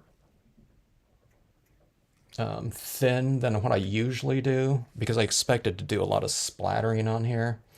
And what you do is you kind of wring out some of that extra paint on here. Otherwise, it just might go on too much. And when you do this type of thing, don't put this right over the top, especially if it's kind of thin like this. So you hold this off at an angle so that if you drip a big drip in here, you know, it's not right on top of your paper like that. Aim. I never know which direction this thing's going to be splattering. Sometimes I do it like this way, thinking it's going to go that way, and sometimes it does, and sometimes it's like splattering back. I have no idea why. It might be due to the viscosity or something of the paint. And sometimes I forget, you know, do I get kind of a wider variety of splash, you know, a splatter? When it's thick or when it's thin? I think it's when it's thin like this. I'm getting like some nice big drops variation like that. See that right there? And see, I'm never kind of going zip like that. I'm just kind of like letting like a few hairs of this brush at a time loose, okay? And I'm kind of recocking and going back like that. So it's barely any kind of movement. I'm going to bring this down in front of some of these clouds too, just to bring a little bit of that texture around in here. Like something like that. I just think that looks good as a texture, you know, where up top it's supposed to represent stars. You know, in here it's just, I don't know, whatever it is. It's like pixies. Okay.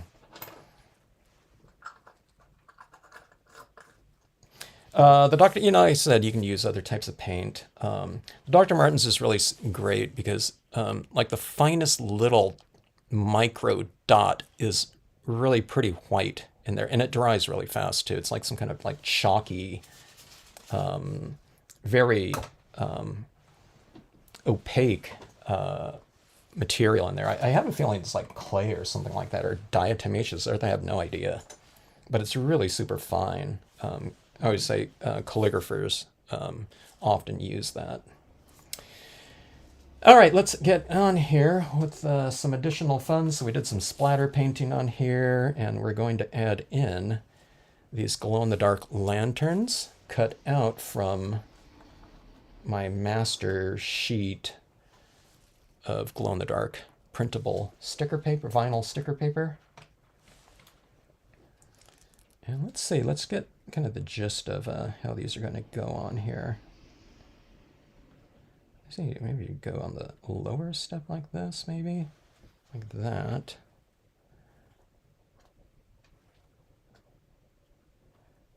I'll go up here. I think that first step, I think that would be too much.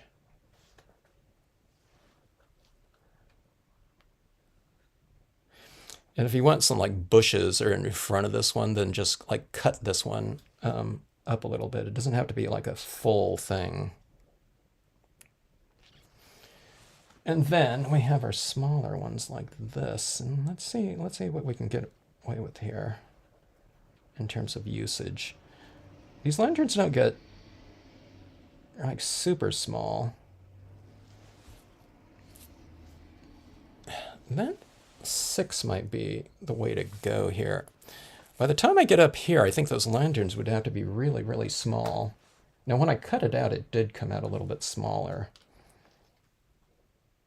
Like, I don't know, that would be like really big right back in there, I think. Although, I don't know, that doesn't look too bad. Maybe I'll trim that down a little bit. This one for sure is a little bit too big, huh? Yeah, the lighting on this one is a little bit too much. Although we can darken that in, too.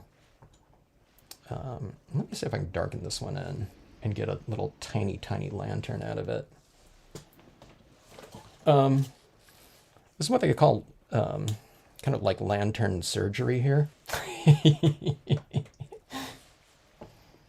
Okay, I need like a black pen or something like that. Here, let me do this. Here, I'll do it after I cut it out here. We'll see if I can do this right here. So I'm going to cut this down a lot smaller.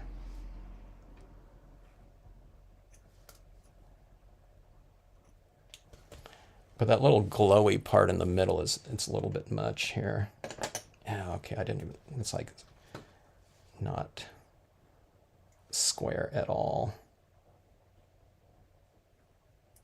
It's hard to cut these little tiny things out like that. It's like really, really small. So it's like a lot smaller than my pinky. All right, let's.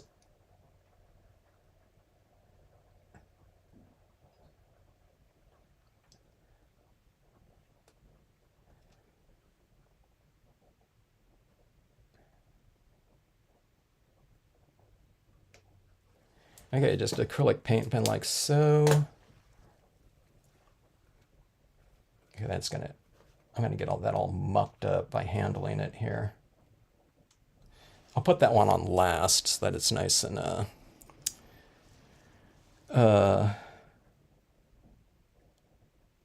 dry, I think. I don't know. All right, so there's our little path of lights like that. I think that looks pretty cool already. I'm going to do this. My spacing on this is kind of in relation to these two, so I'm going to do these two first, I think, so that I can kind of aim it towards the middle, maybe. That, and let's go about right here, I guess.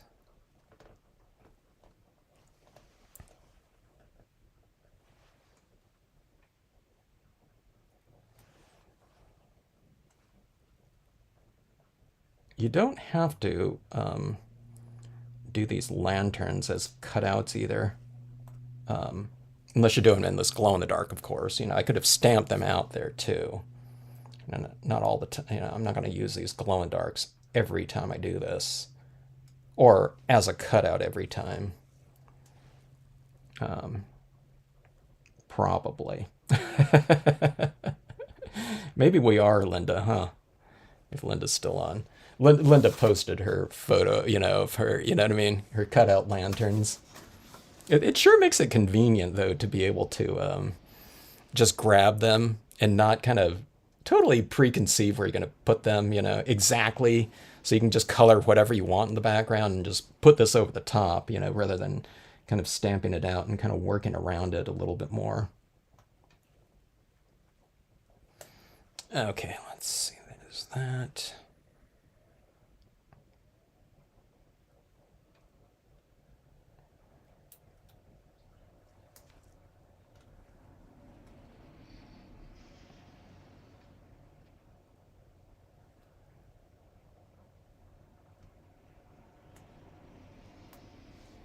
Not a tremendous big deal, but I think that one was bigger than this one. So that one should have gone here. Oh, and if you didn't, if I was mentioning when I first started this live stream that, me see, where does this go? Right there. There's these pairs of don't lose that one. There's these pairs of lanterns like that. Okay, like here, the smaller ones, and I just cut right down the middle and separated those two. Okay. All right, let's get this one kind of a little bit smaller, and this is going to be the hardest part of this scene, is getting this sticker paper off of this tiny little backing right here. I need longer. Where'd it go? Here we go.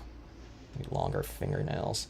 So that's not squared off here. I seem to have an inability to cut a tiny lantern square. Oops.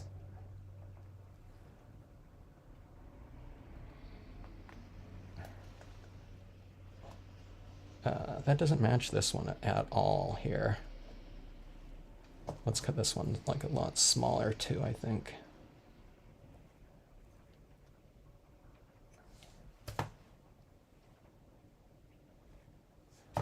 Yeah, I'm gonna cut off the top of this one.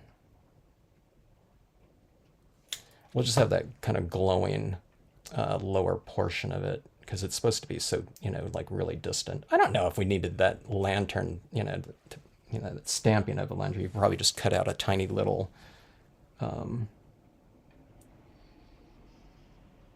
rectangle and just kind of ink it up a little bit. Let me see here. That doesn't really match that one, so I'm going to go in here with a little bit of this green ink, like that.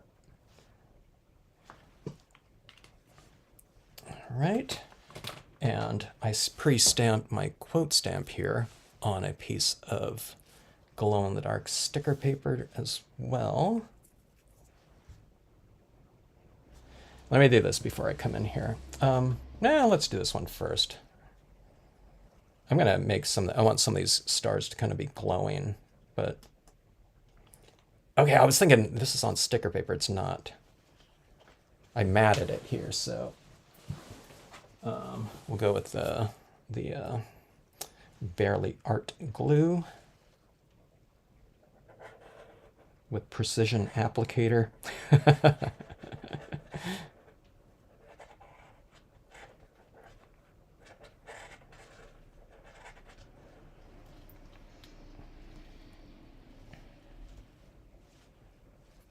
The hardest part is getting this little pin back in this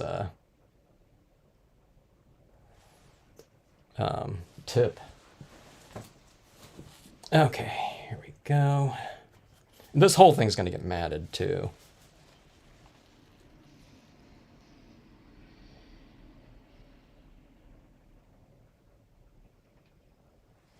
I think something like that, maybe.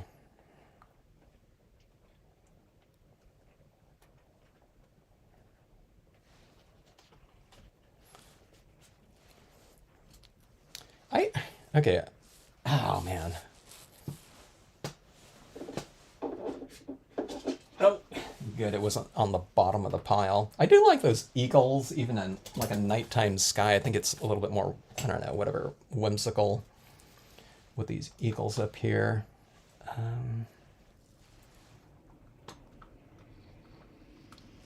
Let's see. We'll do this. Okay.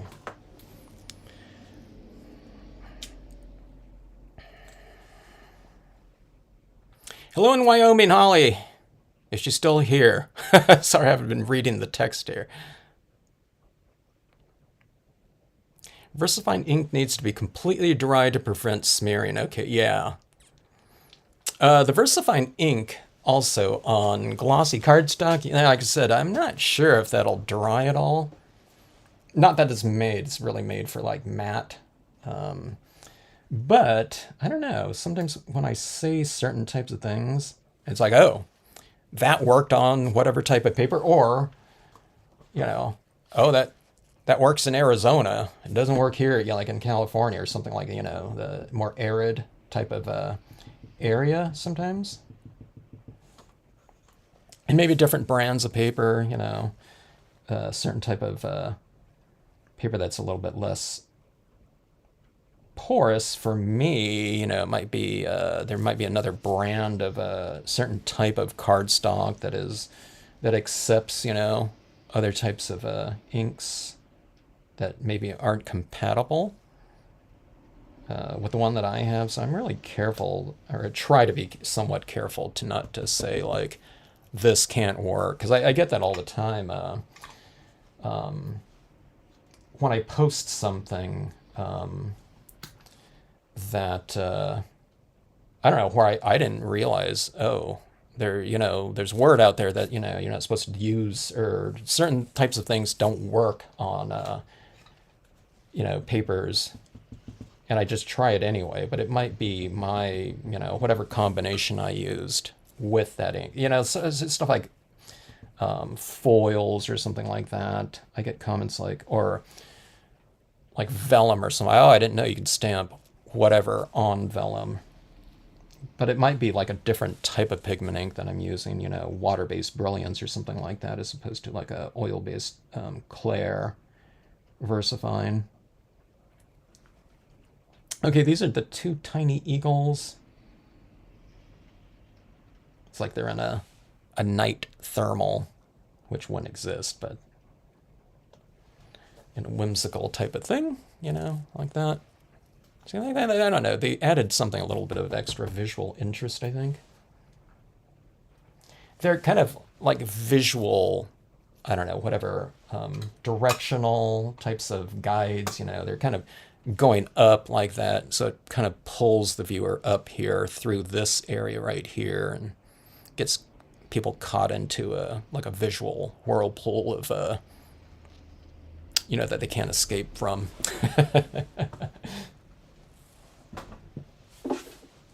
All right, a little bit of extra pigment ink here. This is what this looks like right here. You've seen it kind of with this glare on that, but that's how it looks like that.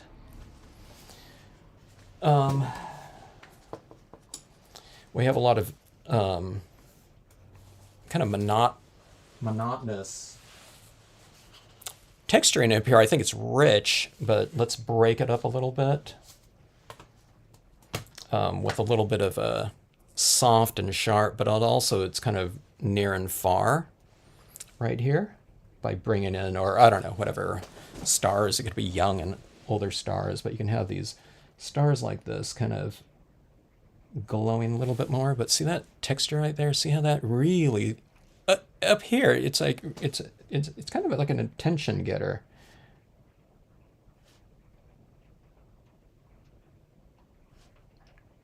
Now, if you had a huge amount of them, maybe it's not so much attention because there's so many of them. But see how those stars really glow like that? With a little bit of pigment ink. You don't want it like so opaque, though, like a big blob of it. So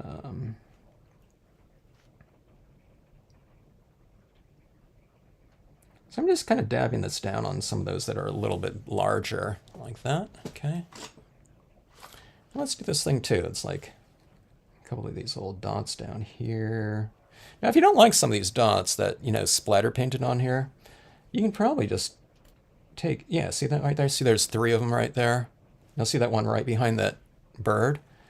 It's one of the nice things about this Dr. Martin. See, there's 2. I just scraped that off with my nail like that. Not that I didn't like it, I just wanted to kind of make a point that Dr. Martin's is it's pretty forgiving, you know. Maybe if it's on a matte paper, it sticks a little bit more, but on this glossy, you know, you can scrape it off. Not that it's not, you know, gonna just wipe off or something like that. I kind of scraped it with my nail a little bit. See these little things like this, these little glowing things. I think this really helped out my scene from last night too. Having these little glowing little spots like right around this waterfall like that. But look at those like that. Look like, you know, little fairies. Okay, let me try something right here. I'm going to put a little of this lighting in here. About like that. Okay, this is the Stampscapes lab, so I'm going to try something here too. Now that I have my kind of lanterns set like that, maybe we can do this with like a alcohol ink or something like this, but I'm going to see if I can get a little bit of this. Colored pencils really don't work on glossy cardstock very well, but I'm going to see if I can get a little bit of this applied. Sometimes you get a little bit of a, I don't know, like a staining of this, or a little bit applied. So maybe this is, you know, these steps are reflecting some of that warm kind of greenish light. I can see a little bit of it on there. Yeah. I couldn't go over that again with an additional tone because it's, you know, going to already have that wax buildup on there, but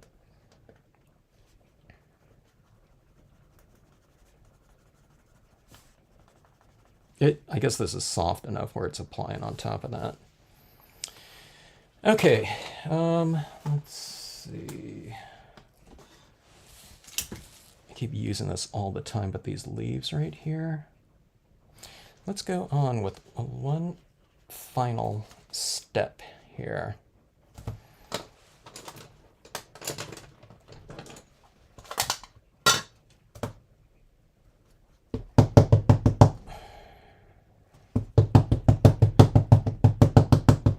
Let's bring in a little bit of foreground in here.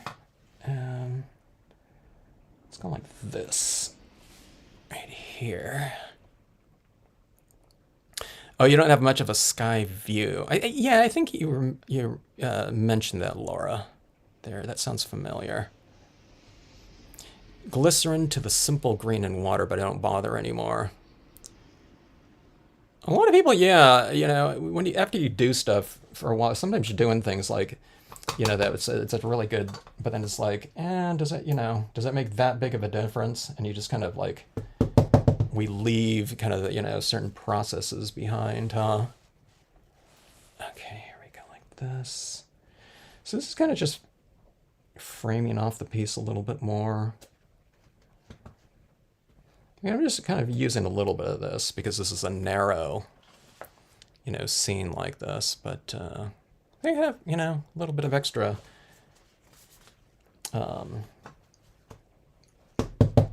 layering of whatever depth.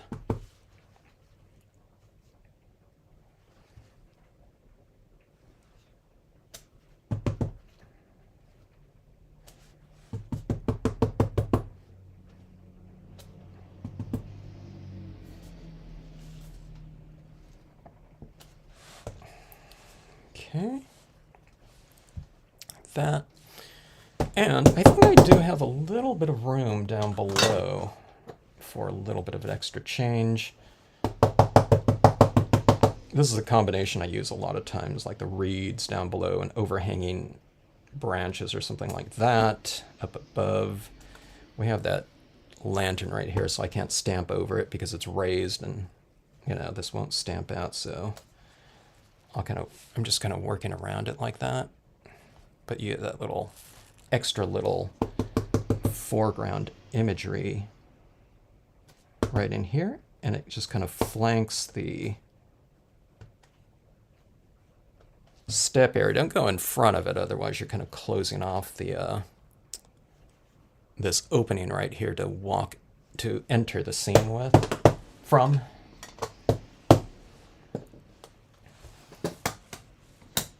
And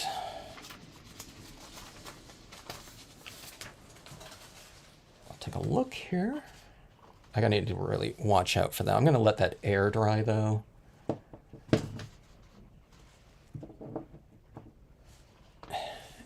it is like that.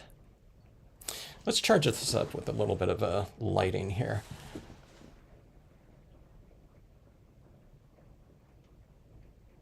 I'm holding it up right next to my light.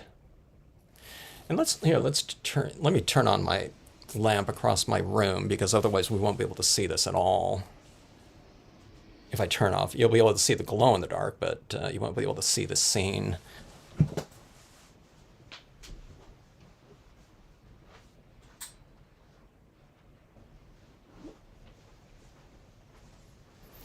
All right, so that is the scene right there. I'll flip up these lights here in a minute. Let me see if anyone had any questions here. A big bottle of homemade stamp cleaner. That's a good gift there.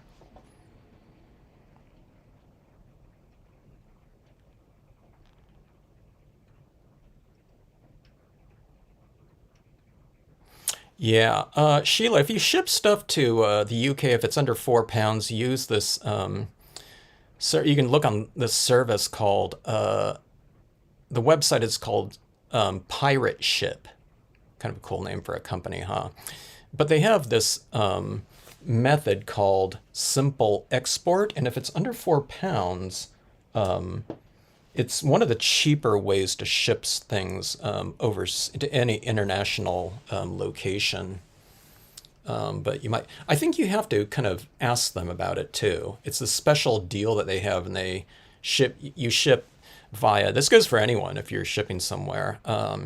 It goes, if you're in the US, it goes by US Postal to a distribution point, and it goes from there via whatever different route they deem, you know, good, but it's also like cheap. So you can save a really good deal of money as long as it's like £4 or below.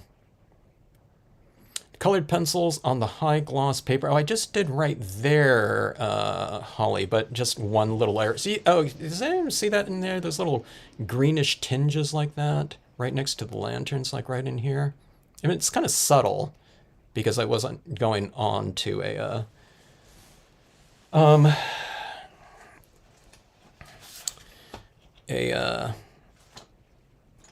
where'd that pencil go? I wasn't going on to a white piece of paper, but here's, this glossy right here. Okay, but see, this is what my colored pencil can do on here.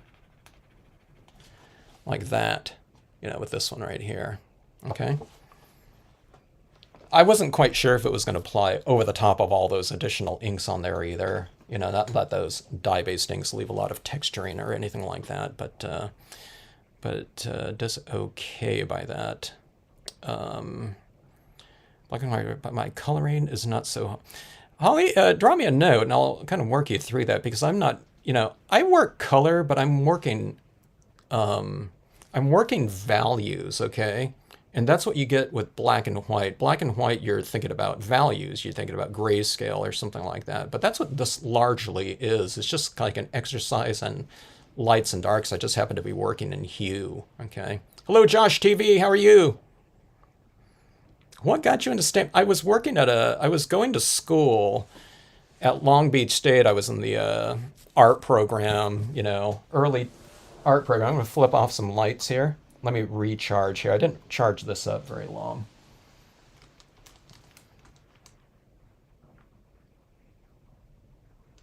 Okay, that's just a few seconds here. Okay. Let's flip off a couple lights here and have some fun here.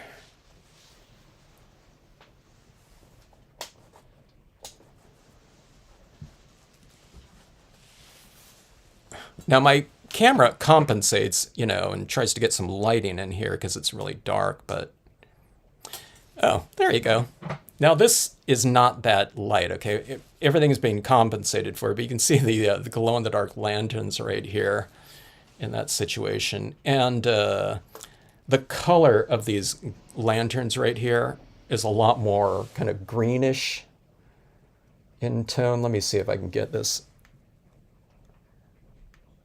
Okay, now in person it looks like that to me, but it's more like greenish in tone, all right?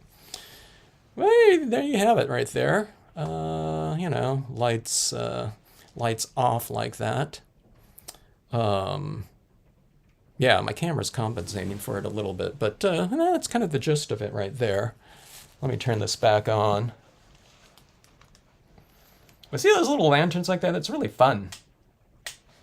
I think those glow-in-the-dark things like that, I'm going to use a lot more of those elements in my Halloween scenes. Like this would be really cool with like the haunted house type of thing right here. You can almost use the eagles. It looks almost like a vultures or something like that. But yeah, these things like that really add a nice kind of essence to it. But I was going to Long Beach State, and there was this, like these universities, they have like a, what do they call it? It's a what center? It's like a job center or something like that. It's not called a job center, but that's basically what it. But there's this board there, and where businesses can post like a little 3x5 card and send it over the that center. And one of those little cards was for a company called A Stamp in the Hand Company, and it just said something like a rubber stamp company is looking for like a production, assistant, basically to make stamps, right? I had no idea what stamping was. This is 1987. Hardly anyone knew what stamping was. There was like a few people stamping relative, to what, stamping became. Then a lot of people knew someone that stamped, and, so,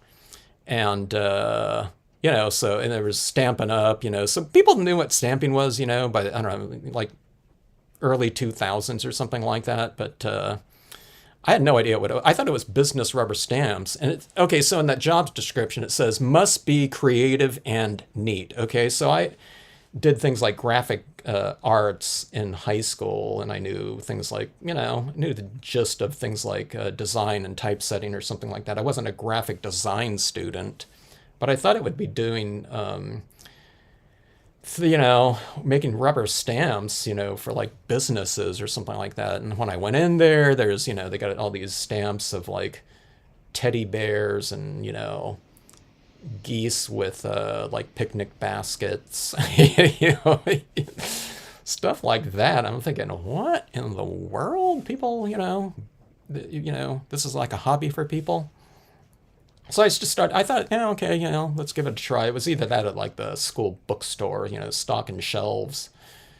And I worked for them, just making stamps, wood-mounted stamps, and doing production. And on weekends we would do, like, there weren't stamp conventions in a lot of stores, so they had wholesale accounts, but it was largely us going around and hustling, trying to make. We were going to boutique fairs and craft shows and outdoor craft shows where no one ever heard of stamping, just like I had. And I wasn't demonstrating or anything like that. I was just kind of like helping out at the booth, working the cash register and stuff like that, And it was introducing people to stamping. My boss or this one other gal were doing that. But anyways, long story short is one day my boss said, okay, Kevin, you're an art student, right? Can you draw me like a Roman column about this big? She was working on a card as a card for someone.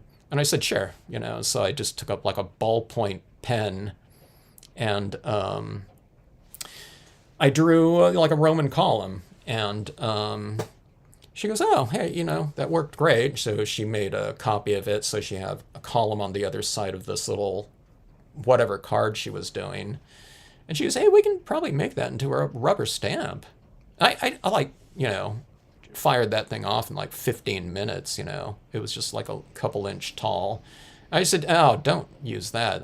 That's like embarrassing for me in terms of like something in production. So I just said, give me the weekend. So I gave her these really ornate columns after a weekend, what is that, Doric, Ionic, and Corinthian,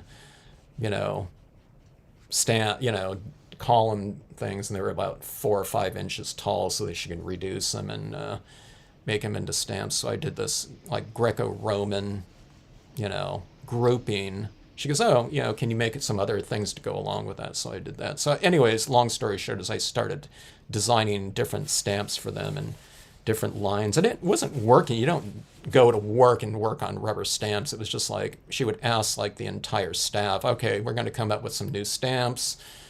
And if anyone has some ideas, you can submit them and, we may make them into stamps or not. But after a couple of years, I had, I don't know, maybe after like 3 years or 4 years there, I had like hundreds of designs in their line, and a lot of them were like Christmas things,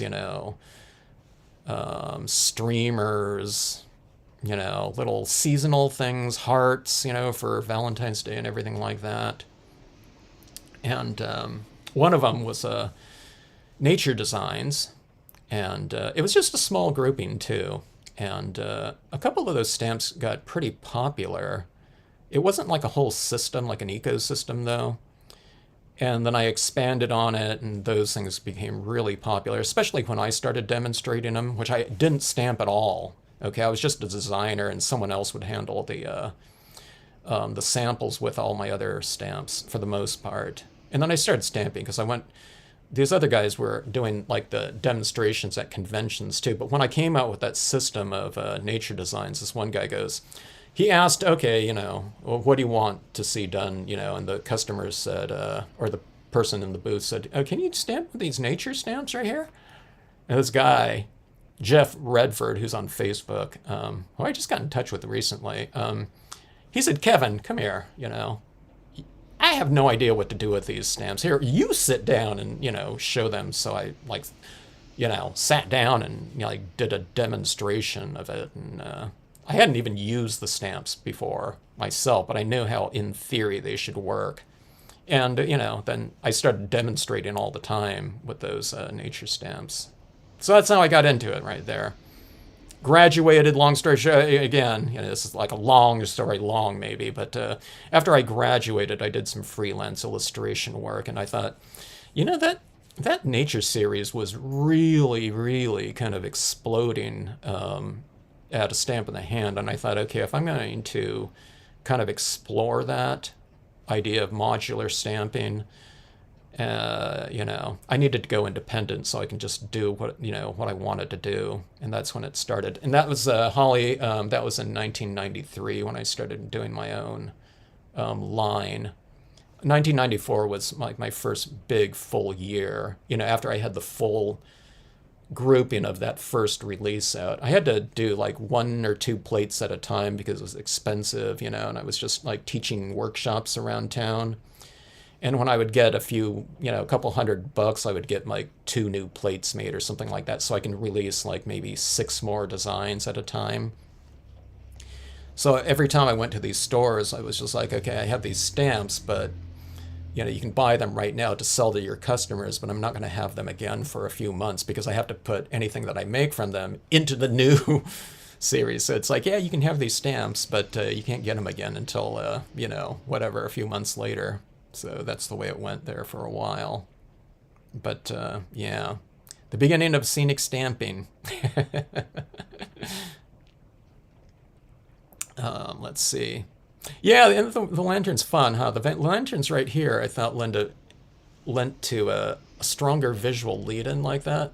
And I think they look like they're fairly integrated in there. I don't think, it doesn't look like they're sticking up. I mean, sitting here in person, I can see that they're a little bit raised and a little bit of a different texture, but it looks like, when I look at this and I look at, what I'm seeing on the screen, they're fairly integrated in there, visually, even with the lights on like that. But, I think that, that little glow in the dark, little kind of extra little whatever feature of the scene makes it really fun.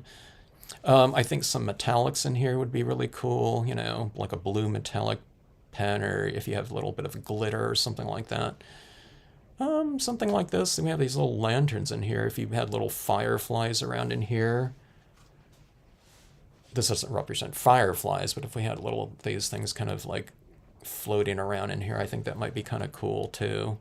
You make them like greenish glow, just like these ones. They're not going to glow in the dark. But that maybe I'll add some of that in, I'm not sure. Let's see. The hanging lanterns. Now, you don't have to cut out the whole lantern, Linda. The hanging lanterns are easy. The hanging lanterns, you stamp out the whole thing on the scene, and you just cut out the rectangle shape in here, and you put that onto the lantern. Where is that? See, let me see where that one went.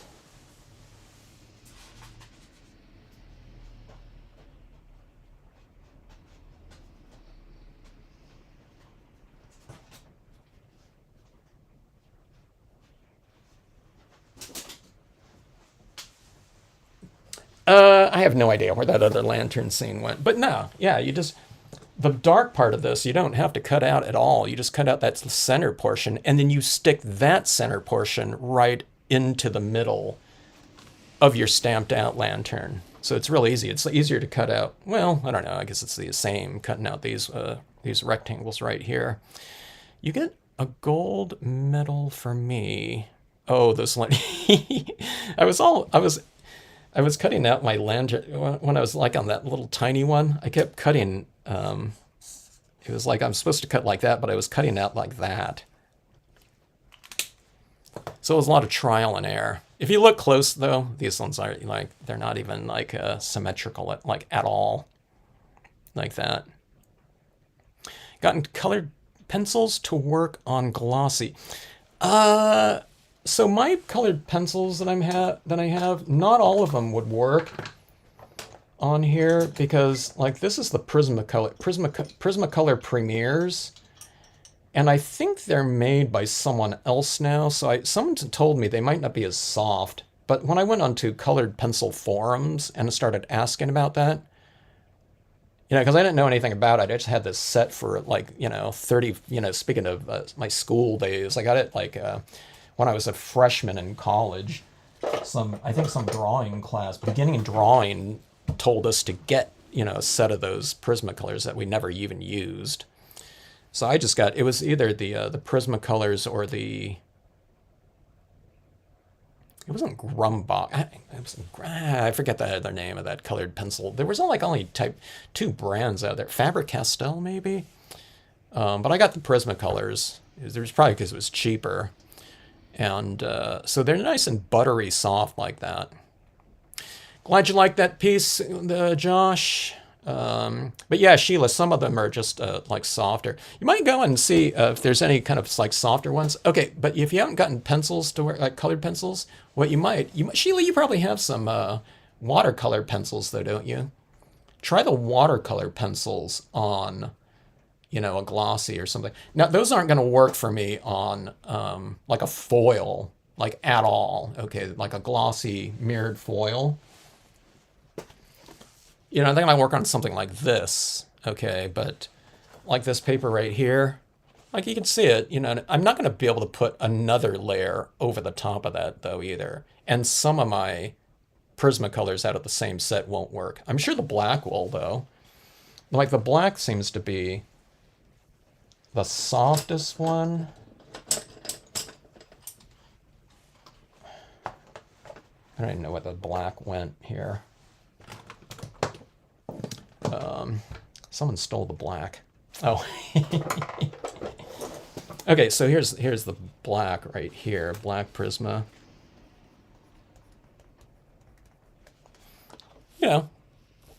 And some of these other ones, let's say green.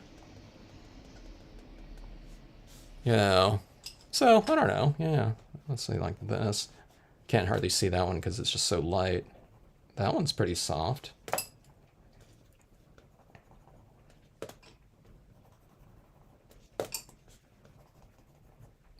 Maybe, I don't know, maybe there's like 2 or 3 that won't work on there. I'm not sure. There's some that are definitely like harder, but pretty glossy right here. So I just, the thing is, I wasn't quite sure if it was going to work over all those inks on there though, too. So I'm not sure. Let's see. That's the story. That's my stamping story there. And I started teaching too. When I started teaching stamping, that was about the same time my boss took me to the store where she taught. But I taught like, scenic stamping, it was becoming a little bit of a, there was a little bit of a groundswell in that. And the stamping community, even before pre-internet, word kind of travels around, because stampers, they send that's the thing about stampers. Our finished things are often, designated, to be given away to other people. So it kind of spread around like that. But it was kind of one of those things. And rubber stamping, when I was starting out, I tell people where I'm working, and it was really hard to describe kind of the product line and industry and usage. Because you didn't see rubber stamps in the 80s, Maybe a little bit in some areas, but you didn't see them like it, even like the big stores. And there weren't a lot of independent stores either. So it wasn't like in Michael's and Hobby Lobby and all that. They weren't carrying like rubber stamps. There weren't even like rubber stamp pads out there a lot of times. So it's like you're kind of just like, yeah, people, they make kind of cards with them and stamp things out, or you know what I mean? And then you're saying, I work for a stamp company, and then you have to describe it. You're saying it's not business rubber stamps like, paid. That's the example you always gave people. It's not like a paid stamp, but it's like a stamp of like a teddy bear, or like a lot of teachers used rubber stamps on their papers, to the grading, or like elementary school teachers. They were a big stamping group. And then there was like mail artisans where you decorate like your envelopes and you send it out, and that's like artwork. But who knew like another mail artisan or something like that before? They might have found out people decorating and stamping envelopes later. But unless you were in that mail artisan, that super niche community, I never even heard of that, and until I started working, there. And my boss would show me some pieces that she exchanged with like calligraphers. A lot of times used rubber stamps because they did like letter forms and things like that, but then they wanted to embellish it. So there was stuff like that, but it was really difficult to explain to anyone, what in the world you did. Even when I started Stampscapes in the 90s, it was like really hard to kind of explain. But then later on, you started saying, the example you give is like, it's not like business rubber stamps, but it'd be like rubber stamps that you might see in a Michael's. Yeah, because people knew Michael's, you're not going to say, people, it's like the stamps you would see at the like Stamper's Delight or Rubber Stampede, you know what I mean? All these different rubber stamp stores, or something like that. It was a very niche community, something like that. Thank heavens for Stampin' Up, that kind of permeated, the general population, with, new stampers, so, or they'd be at fairs too. There was like a traveling guy that went over, to a lot of fairs. There might be a stamp booth or something like that, and they would be selling a lot of embossing powders and like heat guns and stuff like that. That got people into stamping back then. Talking about the hanging lanterns. Oh yeah. That is the hanging lanterns, Linda, isn't it? It's these ones right here. Right here, as opposed to these ones, you mean? The floating lanterns?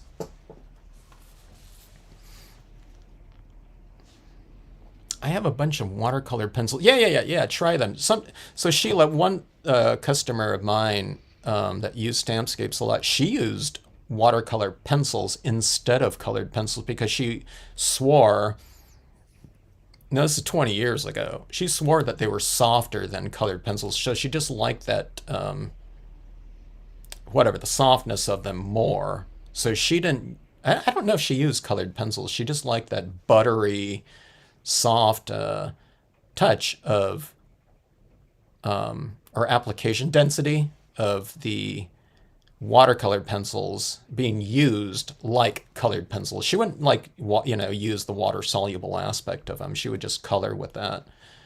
And I don't know. Yeah. Well, let me see here. Actually, where did that go? Yeah. Okay. So here's the black watercolor pencil. I just noticed that. Let me see right here.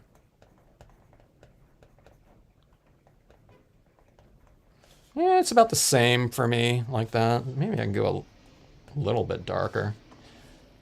Yeah, it's about the same as this one, but this one's a Derwent watercolor pencil, like that. So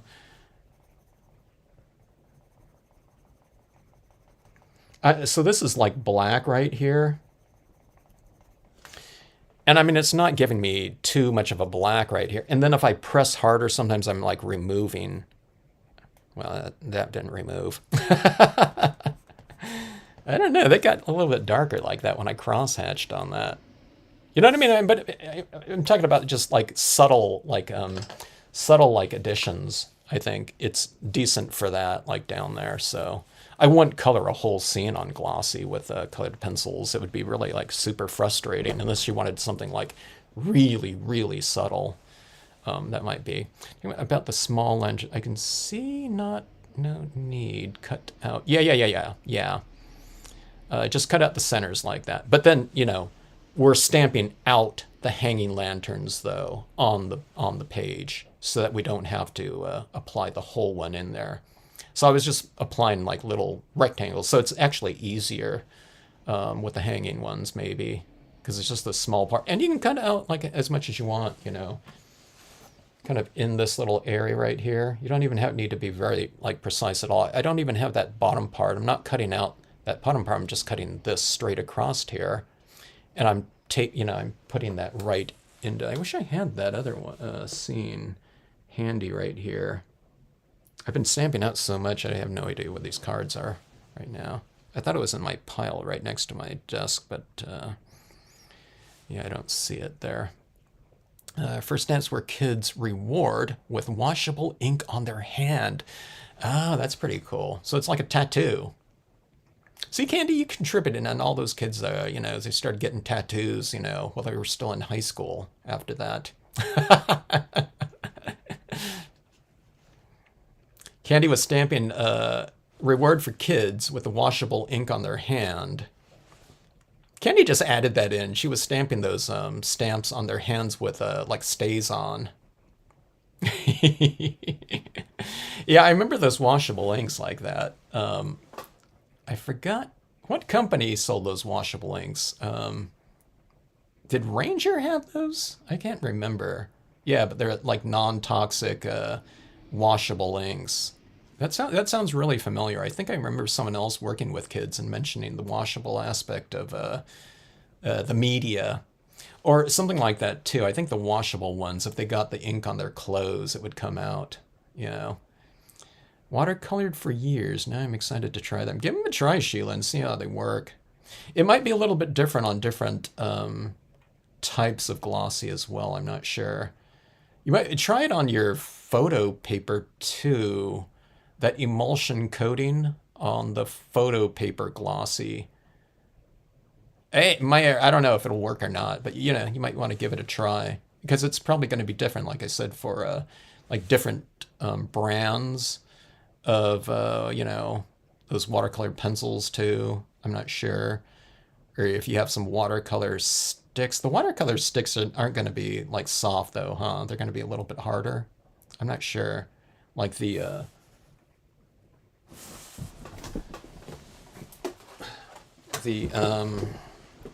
Inktense blocks. I think these ones are going to be too hard. But like I said, I haven't really worked with these, so here's the Inktense block. I don't know. That works right there.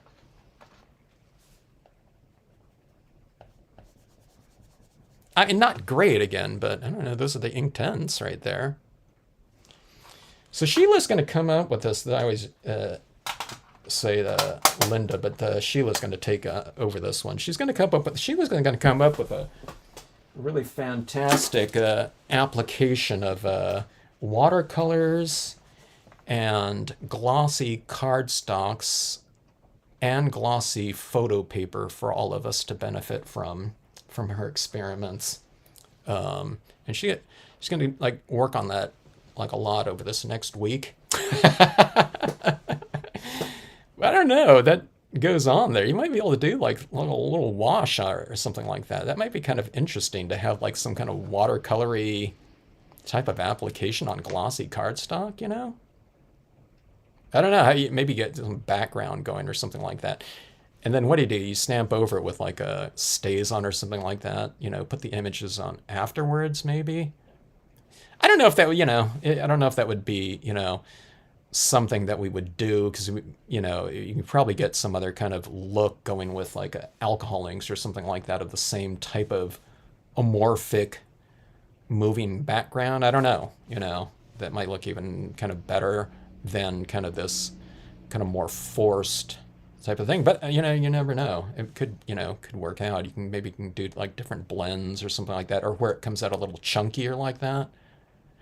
You just kind of go in there with a pen or, like a watercolor pen or something like that, or water on brush, and maybe you can kind of like spread that out a little bit. I don't know if it would like make it too light or something like that, where you just don't see it at all. But if you can come up with like some kind of these amorphic backgrounds or something like that, like a watercolory look on a glossy cardstock, maybe you get the, you know, kind of maybe not the best of both worlds, but this kind of medium where, you know, it might provide us with a different type of texturing that, you know, we haven't seen before, which is always kind of exciting. Let's see. Hero Arts. Oh, yeah. That sounds really familiar, Laura. Because Stamp in the Hand used to carry a bunch of Hero Arts products, and when those pads started coming out, I think she carried those in the store.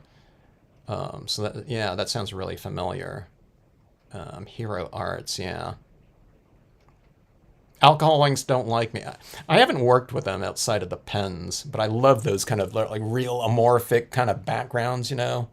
It almost looks like to me, it looks like those, what are those things done? Oh, okay, I can't remember that name of that artist. But she did like these big floral types of, it wasn't O'Keeffe, was it? But that's what it kind of reminds me of. Not the color palette so much, but those textures sometimes that I see. But, you know, in smaller forms or something like that. I really like those backgrounds. But I have no idea how to do it, you know. Never used like just some alcohol inks in, you know, whatever the fluid form outside of the markers. All right, so anyways,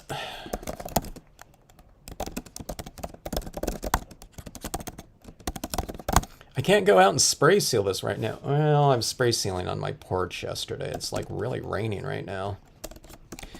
So we'll see you hopefully in the next live. I won't be on if anyone's on right now, and didn't catch that. I'm not going to be on the Friday night live tomorrow, as I'll be probably driving back from Joshua Tree National Park sometime.